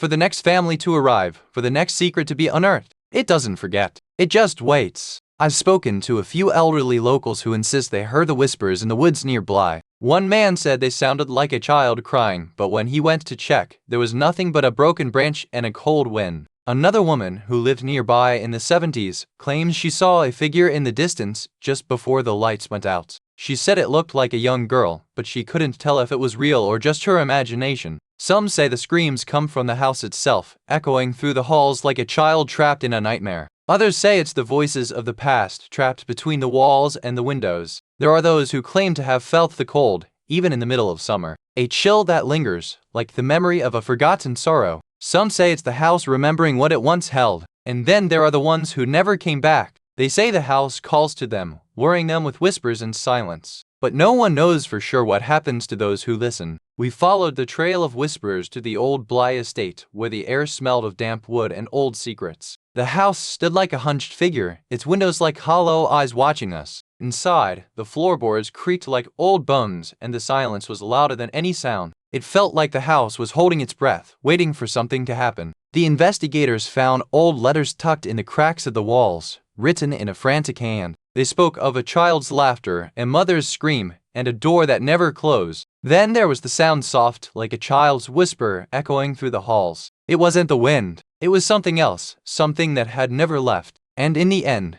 the investigation only deepened the mystery, leaving more questions than answers. But the house had more to say, and it wasn't done with us yet. You know, the thing that haunts me most about Bly Manor isn't the ghosts or the cold spots. It's the one detail that has never been explained. The reason the children were locked in the nursery the night they vanished. We've all heard the whispers about the governess, the cruel master, the locked room. But what about the key? No one seems to know where it went, or who took it. That's the one thing that keeps me up at night. It's like the key was never meant to be found. It was just there, waiting for someone to notice it, and then vanish with it. That's the one detail that has never been explained, and maybe never will be. You ever wonder if the key was the last thing they saw before the door closed? Or if it was the first thing they grabbed in their desperate attempt to escape? That's the one detail that has never been explained, and maybe never will be. And so, we sit here, wrapped in the silence of Bly Manor, wondering what really happened. That's the one detail that has never been explained, and maybe, just maybe, it's never meant to be. You've heard the rumors, but let me tell you what the locals actually whisper. Some say it's the wind, others say it's the echoes of a lost child. But I've heard the most common theory: what if the screams were never real at all? There's a story that the house was built on a burial ground, and the screams are the voices of the buried. Some say the original owners were cursed, others say they were just lonely. But the truth, no one knows. Some say the screams come from the children who were never found, and the house itself is trying to remember them. Others say it's just the wind, or the memory of a long-ago tragedy. But you can hear it if you listen closely. There are those who say the house is a guardian, holding on to the past, and there are those who say it's a warning. Either way, the stories live on, and the screams are still heard in the silence. You know, sometimes the worst stories are the ones we never finish. The Bly Manor whispers still, but no one has the courage to listen. What if the scream wasn't just a sound, but a message? The police files are dusty, the interviews are cold, and the truth is still locked in the silence of that old house. Do you think the children ever found their way back? Some say the house is still waiting for someone to ask the right question, for someone to remember the names they forgot. And maybe, just maybe, the scream was never meant to be heard. Maybe it was meant to be felt, to be carried in the wind forever. What would you do if you heard it again? You've heard the whispers in the halls of Bly, felt the cold breath of the past lingering in the air. But sometimes, the most haunting sounds are the ones that never make it to the record. The house remembers, and it remembers the ones who never left. Some stories are not meant to be told, but felt, like the weight of a door that won't close or a voice that fades into the night. If you're still listening, you might just be one of the few who can hear the ghosts of Bly. But remember, not all stories are meant to be solved, only remembered. The next tale will be different. But if you hear a door creak or feel a draft in the wrong place, don't be surprised if you start to wonder if you're still in Bly, or if Bly has found you. You ever heard the whispers in the woods? That's where it all starts. A place where the trees seem to lean in, like they're listening, like they remember. It's called Bly Manor, and it's not just a house, it's a story waiting to be told. Built in the late 1800s, Bly Manor was once a place of wealth and grandeur. But something shifted when the last owner vanished without a trace. Now, it's quiet. Too quiet. Like the house is holding its breath. The rumors started after the owner disappeared. People say they heard screams in the night, like a child crying, but no one could find the source. The police called it a suicide, but the silence that followed didn't feel like peace, it felt like a warning. Now the house stands empty, but the air feels heavy, like it's holding on to something. You can almost hear the weight of the past pressing down. Some say the house still remembers the screams, and it won't let them be forgotten. Quick word from our sponsor. If this sounds like something to enjoy, take a look at the Amazon Echo Dot 50 smart speaker. There's a link and a QR code on screen right now, and in the description below. Alright, back to it. So, you're here. You've come to listen, to feel the chill in the air, the weight of the silence, and the echo of a story that hasn't finished yet. Are you ready to step into the shadows and hear what the house has to say? You know, the Bly Manor wasn't always a place of shadows and whispers. It started as a grand estate, a place where people came to escape the world. But behind its stately facade, something was already waiting. The original owners, the Jessups, were a wealthy family with a reputation for hosting lavish parties, but their lives were cut short in a tragic fire that claimed their lives and left the house in ruins. After the fire, the house fell into disrepair. It was left to the care of a new family, the Hargreaves, who tried to restore it but found themselves haunted by the past. Their lives unraveled, just like the house. By the time the manor was abandoned, the stories had grown. People whispered of ghostly voices, of footsteps in the halls, of a child's laughter echoing through the night. And the screams?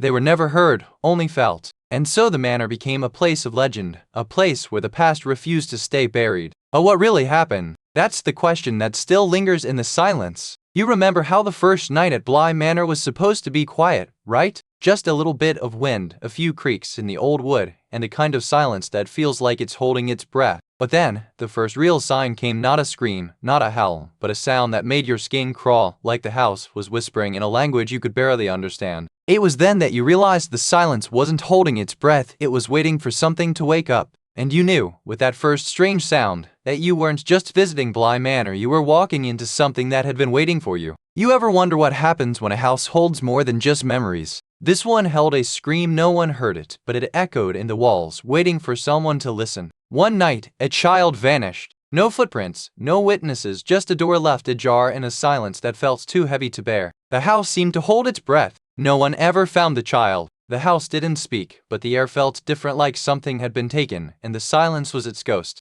To this day, the house still remembers. You can hear it in the wind, in the creak of the floorboards, in the way the light moves when no one's looking. And if you're ever lost in the woods and you hear a child's laugh echo through the trees, you might want to turn back. Some screams don't fade, they wait. I remember the night the lights went out at Bly, and the house seemed to hold its breath. A neighbor swore she heard something like a child's voice echoing down the hall, but when she looked, there was no one there. A gardener who worked at Bly for years claims he saw a figure in the garden just before the final tragedy. He said it looked like a child, but the eyes were wrong, too bright, too deep, like they were watching him. One woman who lived nearby said she saw a light flicker from the manor late one evening, like a candle in a window. She called the police, but by the time they arrived, the light was gone. No one ever found the source. Some say the screams you hear are not from the past, but from the present. A local claims she heard a child's cry from the manor just last week, and when she looked, there was no one there. And that, dear friends, is why Bly Manor is still watched. Not for the ghosts, but for the ones who are still here, waiting for someone to listen. We follow the whispers of the past, tracing the footsteps of those who came before us. The walls of Bly Manor seemed to hum with secrets, and every creak felt like a warning. In the library, we found a hidden compartment beneath the floorboards, filled with yellowed letters and a single, unopened envelope from 1912. The handwriting was trembling, like a heartbeat. The police reports were sparse, but the stories from the locals were rich with unease. They spoke of a woman who vanished without a trace, her screams echoing through the woods long after she was gone. We found a pattern in the disappearances: women, all of them, drawn to Bly Manor for reasons they never shared. The silence around them grew louder with every passing year. And then, we found the key, a rusted key hidden in a hollowed-out book, waiting for someone to listen to the stories it had been protecting all this time. You know, there's one thing that's always bugged me about Bly Manor. No one ever explains why the nursery was locked from the inside. It's like someone wanted to trap the ghosts inside, or maybe themselves. The caretaker said the nursery had been sealed off for years, but the door was found locked from the inside, with no one inside. It's like the house itself is holding its breath. You think it's just a locked room, but the real question is what was inside that room when the screams started, and why did no one ever go in? The mystery isn't just in the screams, but in the silence that follows. The house remembers, and it's waiting for someone to ask the right question. You've heard the whispers, haven't you? The ones that say the house isn't just haunted, it's holding its breath, waiting for something to wake it up again. Some say the screams came from the children who were never meant to be there. Others insist it was the servants, trapped between the living and the dead, never allowed to leave. There's a theory, of course, that the house was built on a burial ground, that the spirits are not just ghosts, but the remnants of a terrible crime that was never solved. And then there are the ones who say it wasn't a house at all, it was a prison, a place where the walls remember, and the silence is louder than any scream. So what do you think, dear listener? Is the house waiting for something or someone? Or is it simply waiting for you to hear the truth, and finally, to let it go? You know, sometimes the most terrifying thing isn't what you see, but what you don't. There are whispers that echo through the halls of Bly Manor, not from the past, but from the present, echoes that refuse to be silenced. People say the house is haunted, But what if it's not the ghosts that are lingering? What if it's the living, the ones who still feel the weight of the past pressing down on them, unable to move on? There are those who claim they hear a child's voice, faint but unmistakable, calling out from the depths of the house. But no one can say for sure if it's a ghost, a trick of the mind, or something far more sinister. And so, the mystery remains, not just of the past, but of the present. A house that refuses to let go, a place where the air is thick with secrets and the silence is louder than any scream. You've heard the whispers of Bly, but have you ever wondered what the house might think of you? It's a curious thing, isn't it, how silence can be louder than screams. Some say the house remembers every guest who ever walked its halls, every laugh, every tear, every quiet moment of despair. And if you ever find yourself standing alone in the corridor, just remember Bly doesn't forget. It just waits. So, dear listener, when the next story begins, you'll know it's not just a tale, it's a conversation with the past. Now, let's turn the page and see what else the night has to tell. You've heard of Bly Manor, haven't you? That place where the trees seem to whisper secrets and the wind carries echoes of laughter long past. It's not just a house, it's a memory, a place where time forgets to move. Once, it was a grand estate, a symbol of wealth and power. Now, it's a relic left to the mercy of nature and the silence of the dead. They say the air here is thick with something you can't quite name, like the weight of 1,000 forgotten souls. The locals tell stories of the house itself, how it watches, how it waits. Some say the walls are alive, that they remember every secret whispered inside. And if you listen closely, you can hear it too, the faint sound of footsteps, the distant cry of a child, the echo of a door slamming shut. But what happened here? Why does the place still scream in the dark? That's the question we're here to answer. And if you're listening, you might just feel that same chill, that same pull, like the house is calling your name. You know,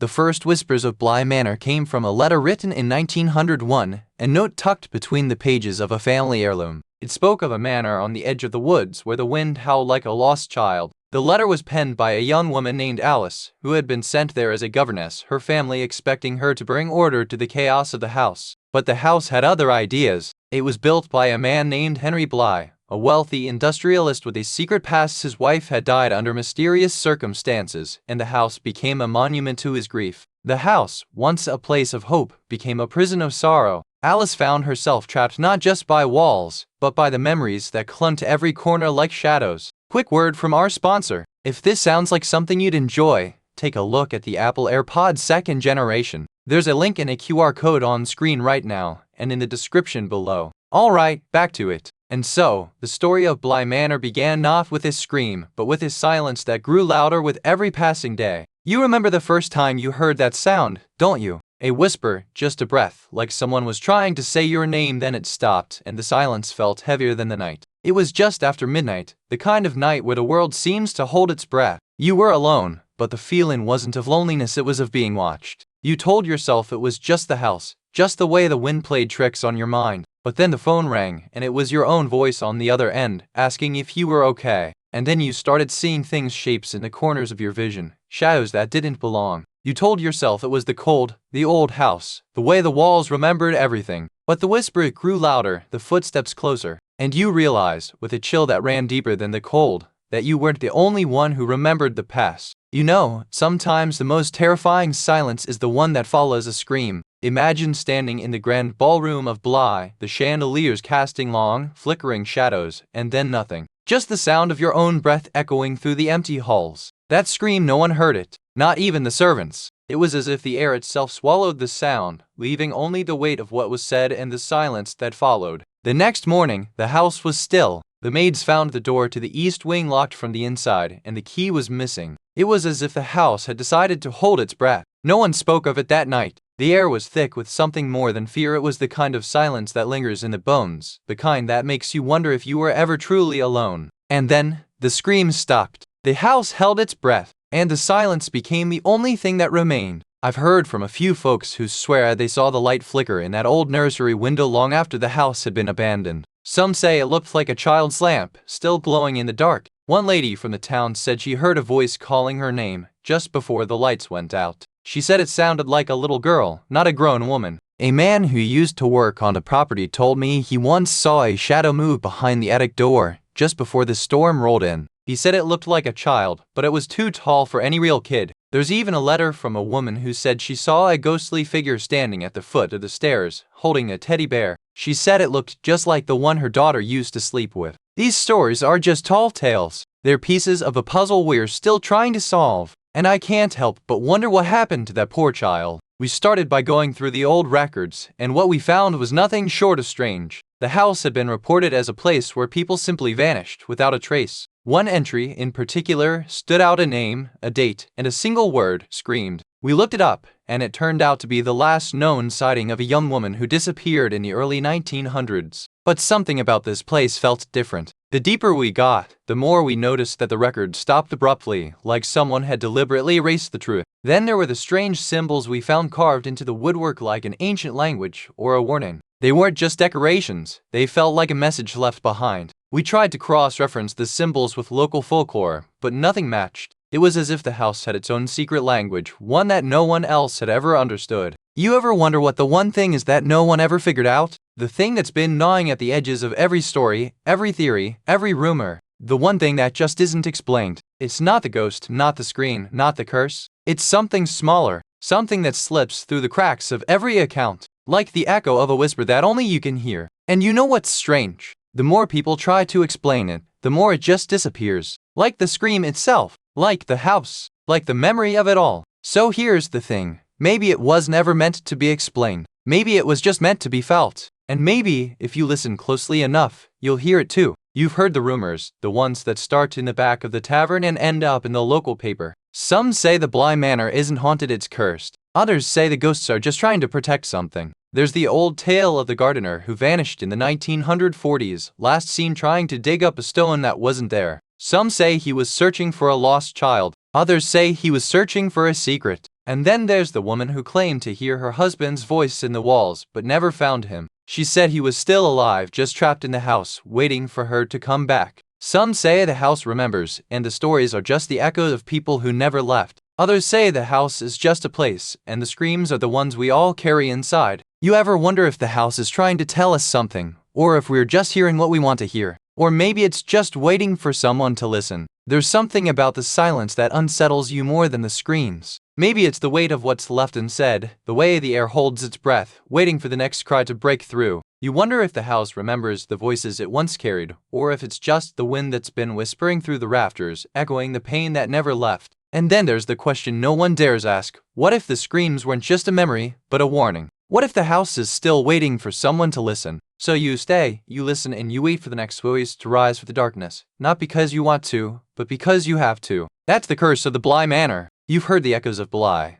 but have you ever wondered what the house whispers to the wind when the moon is full and the shadows stretch long? There's a silence there, deeper than the dark. Sometimes, the most haunted places are the ones that seem to forget they ever existed. Bly Manor isn't just a house, it's a memory, a wound, a question left unanswered. And don't think the house doesn't remember you. It's always watching, always waiting. It knows your name, and it knows your story. So, as the night deepens and the stories grow colder, remember this: the truth is out there, waiting for someone brave enough to listen. Now, before we move on, I'll leave you with this: the house may be silent now, but it's never truly gone. It's just waiting for the next story to begin. You've heard of the haunted hotel that never melts, but have you ever wondered what it's like to stay there in the dead of winter? The Hotel de Glace is a place where ice and silence meet, and the cold doesn't just touch your bones. It's not just a hotel, it's a monument to a forgotten era, built in the 1800s as a grand winter retreat. The walls are thick with history, and the ice that coats everything is more than just a decoration. You know, the Hotel de Glace wasn't always a place of ice and whispers.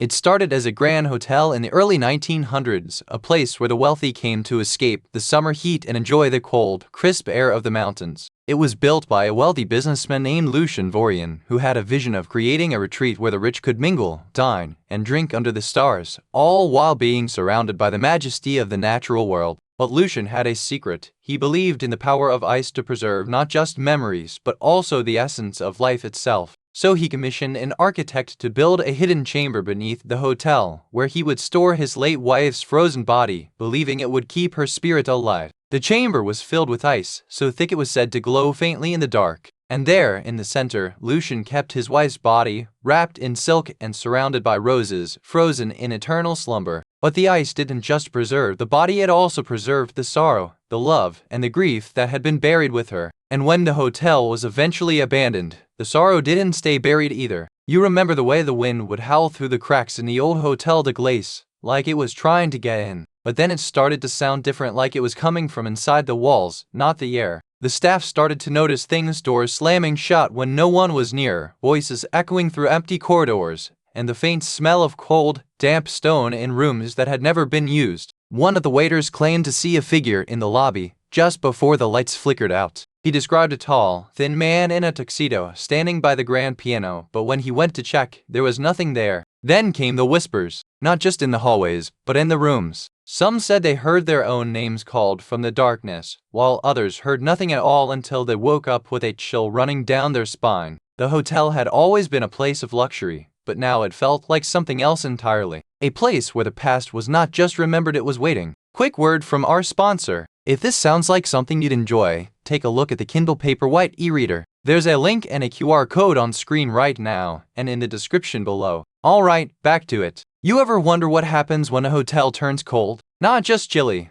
but frozen solid, like the ice has swallowed the place whole. It's not just the walls that chill, it's the silence. In 1967, a young couple checked in for the winter, hoping for romance. What they found was a place that didn't want them. The staff didn't want them, and the ice, it didn't want them either. No one saw them leave. No one heard a sound. Just a cold, silent night and a hotel that had turned into a tomb. The ice didn't just freeze the rooms, it froze the memories too. The Hotel de Glace was never meant to be a place of love. It was a place where the cold took what it wanted, and sometimes it took more than it was asked for. I still remember the first time I heard about the Hotel de Glace. A friend, a retired teacher, told me about the cold, the silence, and the way the walls seemed to breathe. She said the staff used to swear the mirrors showed more than just reflections, and that the elevators would stop at floors that never existed. One night, a janitor claimed he saw a child's toy floating in the air, untouched by any breeze, just hovering in the center of the grand lobby. He said it wasn't just the toys. He swore he saw a woman in a 1920s dress standing at the front desk, waiting for a guest who had never arrived. And then there was the guest who swore he was never there. He woke up in his room, the temperature had dropped, and his reflection in the mirror was smiling at him. Some say the hotel is a place where the past won't let go. Others say it's just the cold, and the silence, and the way the walls remember. We followed the whispers of the past through the dusty archives and old blueprints, uncovering a hidden wing that had been sealed for decades. The staff had no memory of it, but the blueprints showed a long-forgotten corridor leading to a room labeled the Ice Room.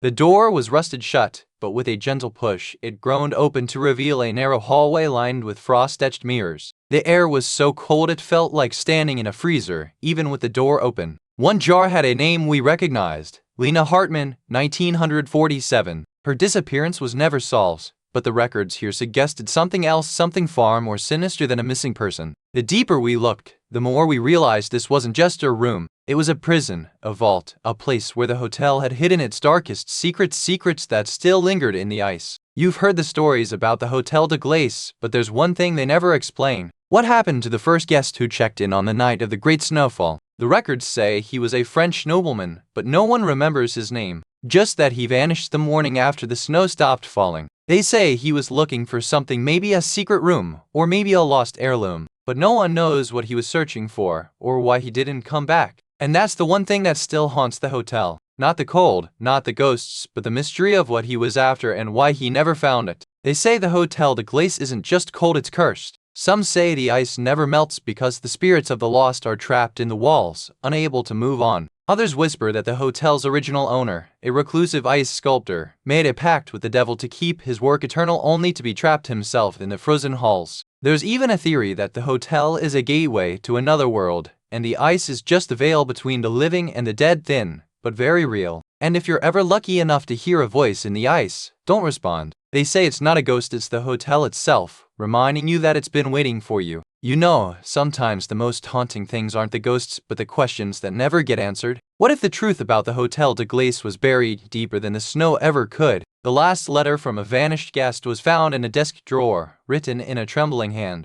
I don't know if I'm dreaming or if I'm trapped here. I keep hearing footsteps in the halls, but when I turn, there's nothing. Some say the snow never melts in the winter, and that the hotel still waits for the one person who might finally unlock its secrets. But what if the truth is something far more chilling than any ghost? And so, we leave you with a question, not a story. What if the Hotel de Glace isn't haunted, it's just waiting for you? You walked the halls of the Hotel de Glace where ice and memory freeze time. But what if the cold isn't just in the air? Sometimes, the best stories aren't told in the dark, but whispered in the silence between the echoes. The ice may never melt, but the memories inside it are still waiting to be heard. And somewhere in the quiet of the Hotel de Glace, the cold is still listening. You ever heard of a place where the walls themselves seem to hold their breath? Alcatraz, that infamous rock in the bay, is more than just a prison, it's a ghost story waiting to be told. The cell house, the heart of that place, is where the echoes of despair were never silenced. It's a place where prisoners were locked away, and some say the silence was louder than the screams. This is the place where the real horror begins, not just the fear of the unknown, but the fear of what might still be trapped inside, waiting for the right moment to speak. So, dear listener,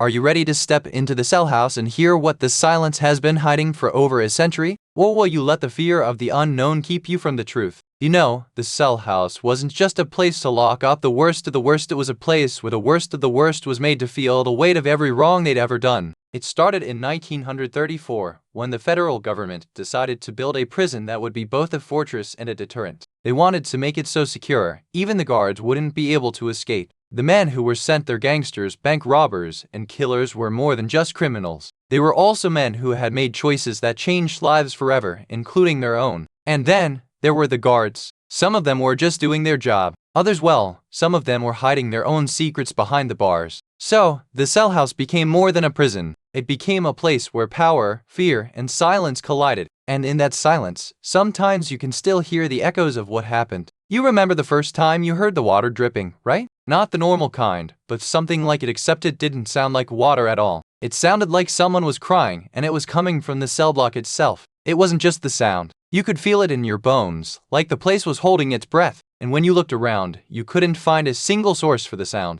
It was as if the walls were whispering, but you couldn't understand what they were saying. Then the lights started to flicker, not just once or twice, but every few minutes, like the place was trying to signal something. It was like the walls were tired of hiding the truth, and they were finally letting it out. You could almost feel the silence pressing in. It wasn't just the absence of sound, it was the presence of something else, something that had been here all along, waiting for the right moment to be heard. And that's when the first real fear took hold, not of the unknown, but of the unseen. Because sometimes, the scariest thing is the one that doesn't make a sound at all. You've heard the whispers of Alcatraz, but have you ever wondered what really happened in that last cell? The night of the storm, the guards vanished, and the lights went out just like that. Some say the storm was more than weather, it was a warning. A crack in the wall, a faint whisper from the walls, and then silence. No shouts, no cries, just the wind howling through the bars. They found the guards the next morning unharmed, but confused. No one could explain what happened. The silence that followed was louder than any scream. The truth remains buried beneath the waves, and the silence still echoes. You can almost hear it if you listen closely just before the storm, and just after the light went out.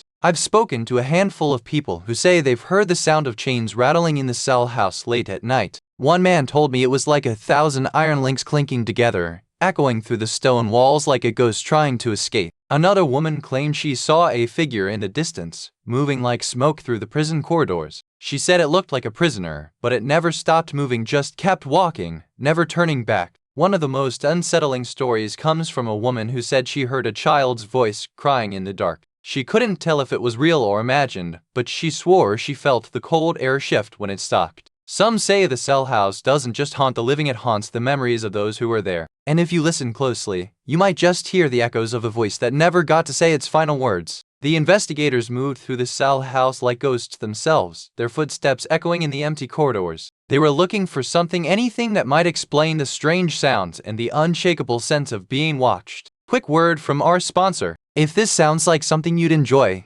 take a look at the Fire TV Stick 4K streaming device. There's a link and a QR code on screen right now, and in the description below. Alright, back to it. In one cell, they found a small, folded piece of paper with a single word scrawled in faded ink: help. The handwriting was unmistakably modern, yet it felt like a whisper from another time. They discovered a hidden compartment beneath one of the cells, filled with old letters and photographs. One photo showed a young man, eyes wide with fear, standing in the same cell where the screams were said to come from. The most unsettling find was a single, blood-stained nail embedded in the wall, just above the cell where the last prisoner was said to have died. It was too fresh to be from decades ago. Everywhere they looked, there were clues, some old, some recent, like the prison itself was trying to tell them something, but the story it was telling was still locked away in the silence. You know, the thing that's really bugged historians is the one detail they just can't explain. It's like a ghost in the system. No one knows what it is, but they all feel its weight.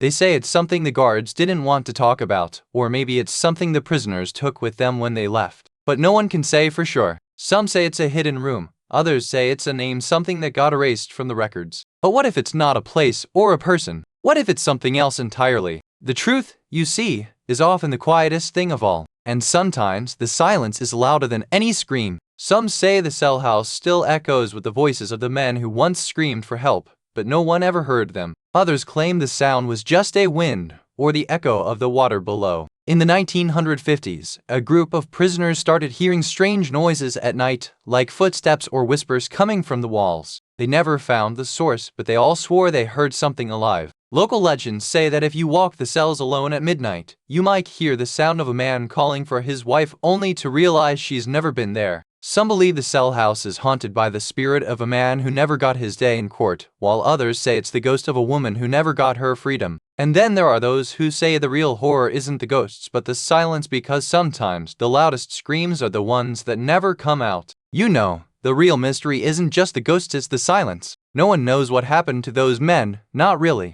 And that's what keeps the fear alive, isn't it? They say the walls still echo with the screams, but no one's ever heard them. Just the sound of the wind, or maybe the ocean, or maybe nothing at all. It's not just the lack of answers, it's the questions that never go away. What if they were never truly gone? What if they're still here, waiting for someone to listen? And here's the thing, dear listener, this silence isn't just spooky, it's haunting. It's the kind of silence that makes you wonder if you're the only one hearing it. So, what do you think? Are you ready to leave, or are you going to stay a little longer and listen for the silence? You ever notice how silence can be louder than any scream? Sometimes, the quietest places hold the most haunted whispers. These walls have heard more than they've said. And sometimes, the only way to speak is through the stillness. And if you ever find yourself standing alone on that island, listen closely. You might hear the echo of a voice you've never met. But remember, the stories don't end here. They just wait for the next listener to come closer. Now, let's turn the page. There's another tale waiting in the dark, and it's just getting started.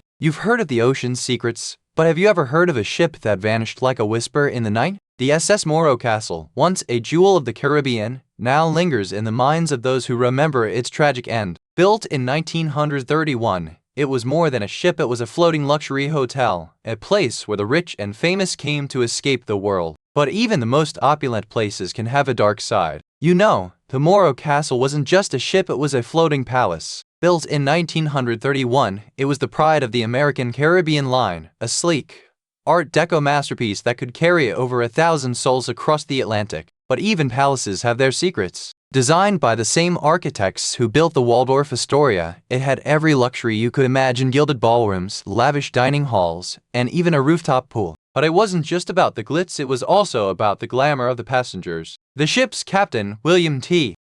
Hales, was known for his calm demeanor and meticulous attention to detail. He was the man who kept the Morro Castle running like a well-oiled machine until the night it all went wrong. The passengers, too, had their own stories. Some were honeymooners, others were escaping hardship, and a few were hiding secrets they'd never tell. But none of them could have known the storm was coming or the tragedy that would follow. And so, the Morro Castle sailed into the night, a beacon of luxury and promise, until the Atlantic decided to test its mettle. That's where the real story begins, and the real tragedy starts. You know how sometimes, even when everything seems fine, there's a little voice in your head that says, wait a minute? That's what I felt that night, as the Morro Castle cut through the dark Atlantic like a ghost ship. All lights out, no one on deck. The radio was dead, the crew silent, and the only sound was the groan of the ship and the whisper of waves against the hull. I could almost hear the captain's voice in my head, "We're not supposed to be out here tonight."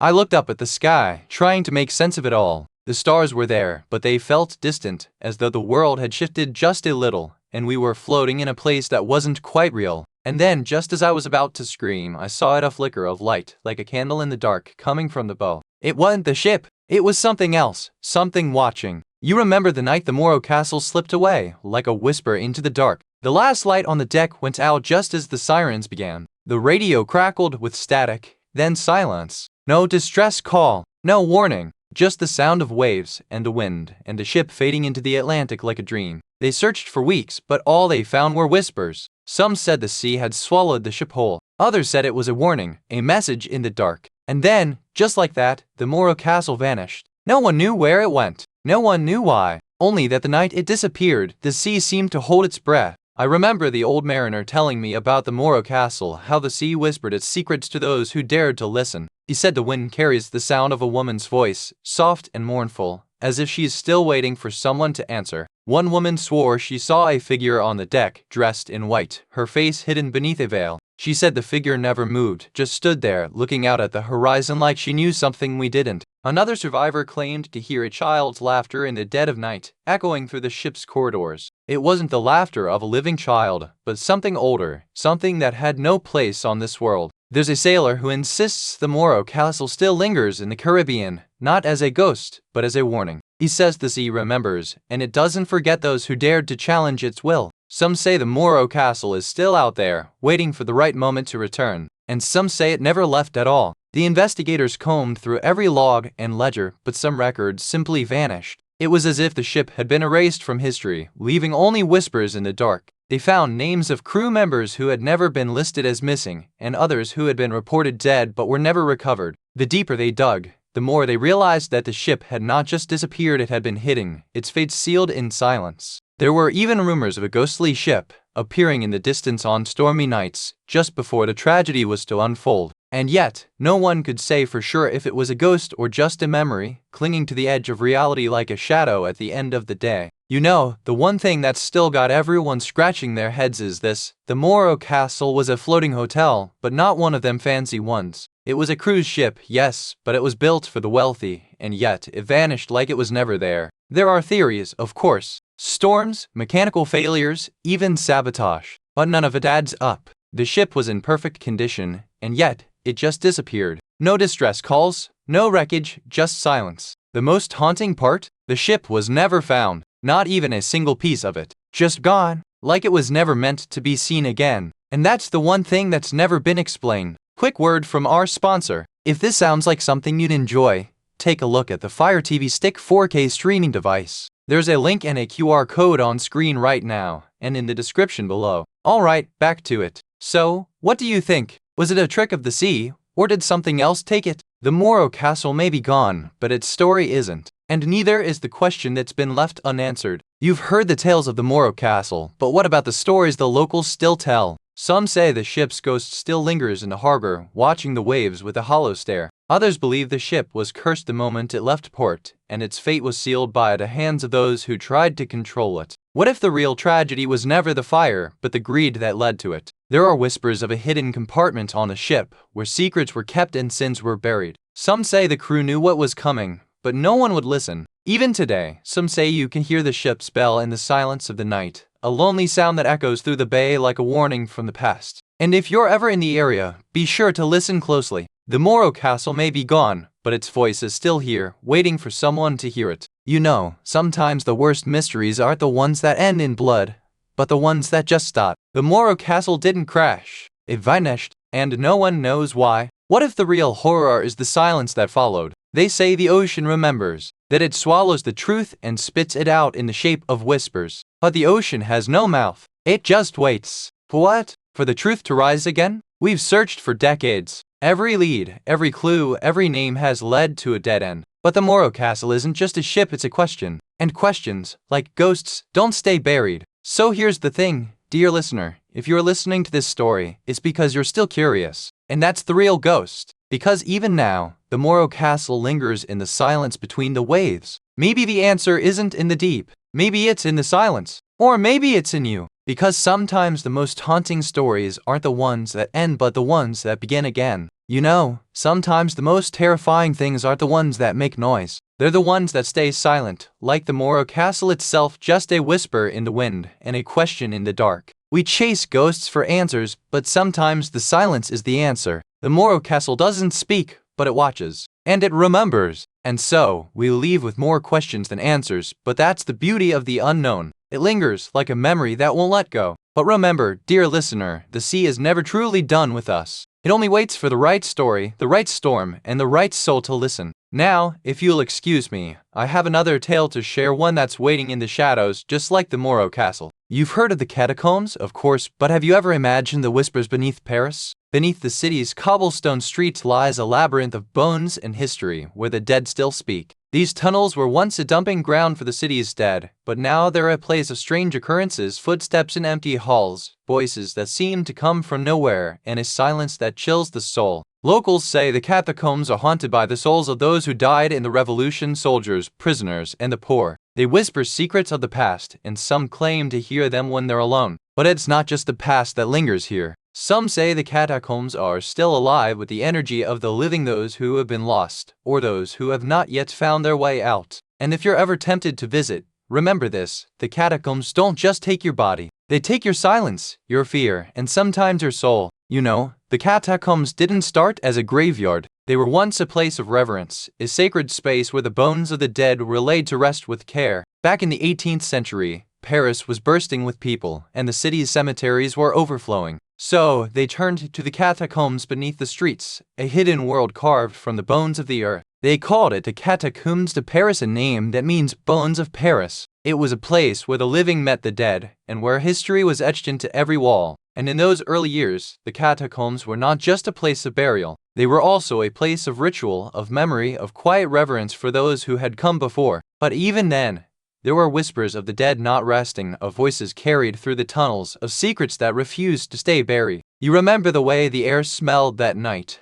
like damp earth and something older, something that had been buried for centuries. The first sign was the silence so thick it pressed against your ears, like the world had forgotten to breathe. Then came the whisper, not a voice, but a sound like stones shifting in a tomb, like the slow, deliberate creak of something waking up in the dark. You turned, but there was no one there. The next morning, the city awoke to rumors. A construction worker had vanished during the night, his tools left where he'd stood, his body never found. They said he'd been chasing the sound of a child's laughter through the catacombs. And then, the whispers started again. This time, they weren't just in the stone, they were in the air, in the silence, in the way the wind seemed to pause just before it passed through the alley. You could almost believe the city was watching you. And you began to wonder, had you ever truly been alone in those catacombs, or had something been watching you all along? You see it now. The first time the body was found, a young woman, no older than 20, curled in the dust, her hair still damp from the rain, her hands clutching a small, folded piece of paper, like a secret she never had the chance to share. The paper was written in a careful, looping hand, the words barely legible. It read, "I'm sorry, but I have to leave. Please don't follow." No signature.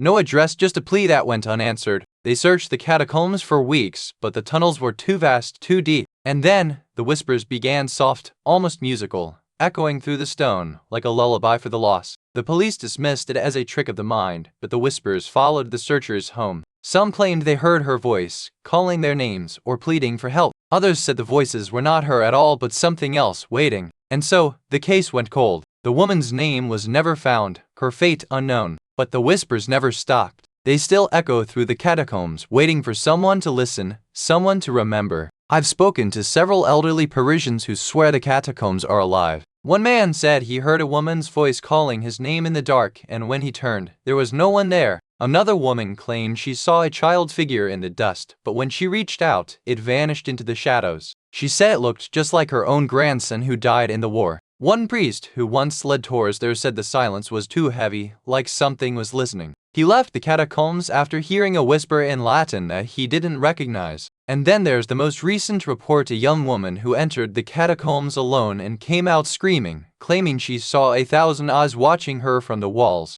These aren't just stories. They're echoes from the past, whispering through the bones of Paris. And I wonder, what are they trying to tell us? We dug deeper, following the trail of old maps and faded journal entries. The deeper we went, the more the silence pressed in like a hand on the shoulder. One document mentioned a hidden chamber beneath the Saint-Germain-des-Prés convent where the nuns once prayed for the souls of the forgotten. We found a sealed-off passage, its entrance marked by a symbol we'd seen before etched in the walls of the old asylum, and now here, in the heart of the catacombs. Inside, the air was colder than the outside, and the walls seemed to hum with a sound we couldn't place, like a voice just out of reach, whispering in French. The most unsettling thing was the lack of a body. There was no corpse, no trace of a burial, just the echo of a name, spoken over and over in the dark. You see, the real mystery isn't the voices or the cold. It's the one detail that's never been explained, the one thing that no one dares to ask. Every other clue has been catalogued, every other voice has been recorded. But this remains a question without an answer, a missing piece of the puzzle. And that's why, even now, the whispers continue. Not just from the walls, but from the silence between the words. The silence that says, what if they're still here?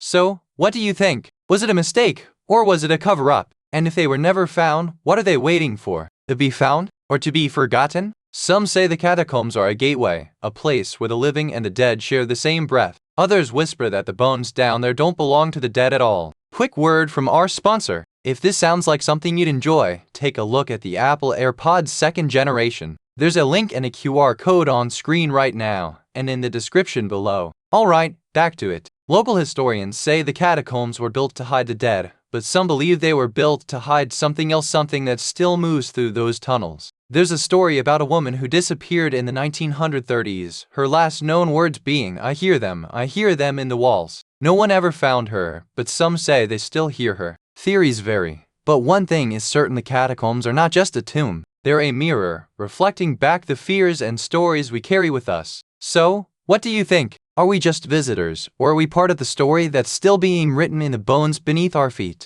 And here we are, still chasing the echo of a name that never found its way home. The mystery of the catacombs lingers like a half-remembered dream, unresolved and ever-present. The authorities say it was an accident, a tragic misstep in the labyrinth of history. But the people who live here, those who still walk these paths, know better. Some say the name is still out there, waiting to be found. Others say the catacombs have their own kind of memory, one that refuses to let go. And so, we walk on, hoping that one day, the silence will break. That one day, the name will be found. But until then, the whispers remain. The story may be over, but the mystery? It never truly ends. You followed the echoes through the catacombs, felt the weight of history in every stone. But sometimes, the most powerful stories are the ones that never quite end. Paris has whispered many things, but some secrets refuse to be buried. They linger, waiting for the right listener to lean in close. So, dear listener, what will you do with the stories you've heard? Will you carry them with you, or let them fade like the last embers of a dying fire? For now, let the silence settle.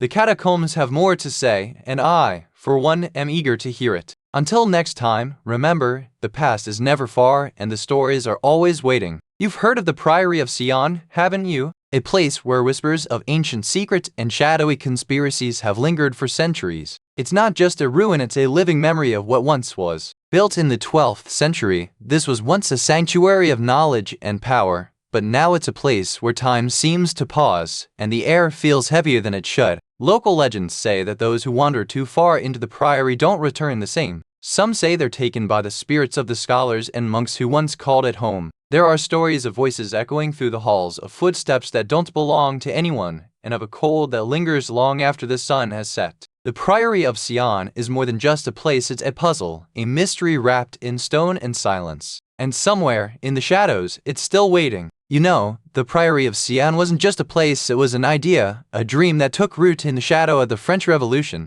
Founded in 1876 by a wealthy nobleman named Edouard de Montesquieu, it started as a secret society meant to protect ancient knowledge. Montesquieu believed the world was on the brink of chaos, and he thought the answer lay in preserving the wisdom of the ancients. He gathered scholars, mystics, and philosophers to form this hidden order, one that would guard the sacred truths of the past. The priory operated in secrecy for decades, but it wasn't all about the past. Some say it reached into the present, influencing politics, art, and even the course of history. Whether you believe that or not, one thing is clear: they left a mark. And then, in the early 1900s, the priory began to fade. Some members left, others were lost to time, but the whispers never stopped. The question remains, did they truly vanish, or did they simply choose to stay in the shadows, waiting for the right moment to return? You remember the first time you noticed something wasn't quite right, don't you? That subtle shift in the air, like the room had just been opened after a long, quiet night. It was the silence, really.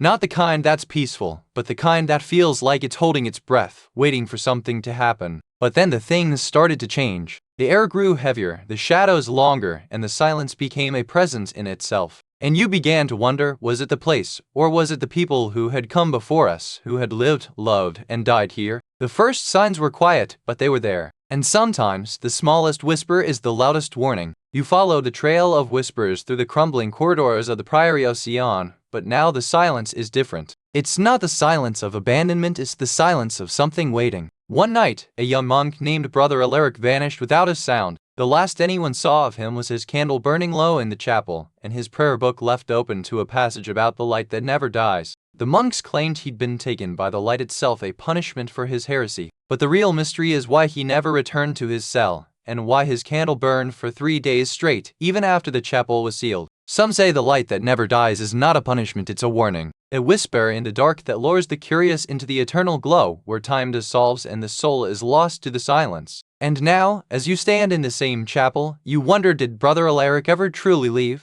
Or was he always here, waiting for someone to ask the wrong question? I was told by a retired librarian who once worked in the Priory's archives that the walls breathe. She said they hum in the dead of night, like a lullaby for the lost. She swore she saw a shadow move in the corner of the reading room, but when she turned, there was nothing but the cold, still air. One man, a former priest, claimed he heard a voice calling his name from the chapel, but when he went to investigate, the doors were locked and the altar was covered in frost. He said the voice never stopped, even after he left. He said it followed him home, and he couldn't shake the feeling that he was being watched. And then there was the woman who said she saw a child in the garden playing with a ball, but when she approached, the garden was empty and the ball was just lying there, untouched. The investigation began in the dead of winter with a small team of scholars and historians, all eager to piece together the fragments of a forgotten past. It was a quiet morning, and the air held the scent of damp stone and old parchment. They combed through archives that had not been touched in decades, whispering names and dates that felt like secrets from another time. There was a sense of reverence, as though the past was watching them. One document, in particular,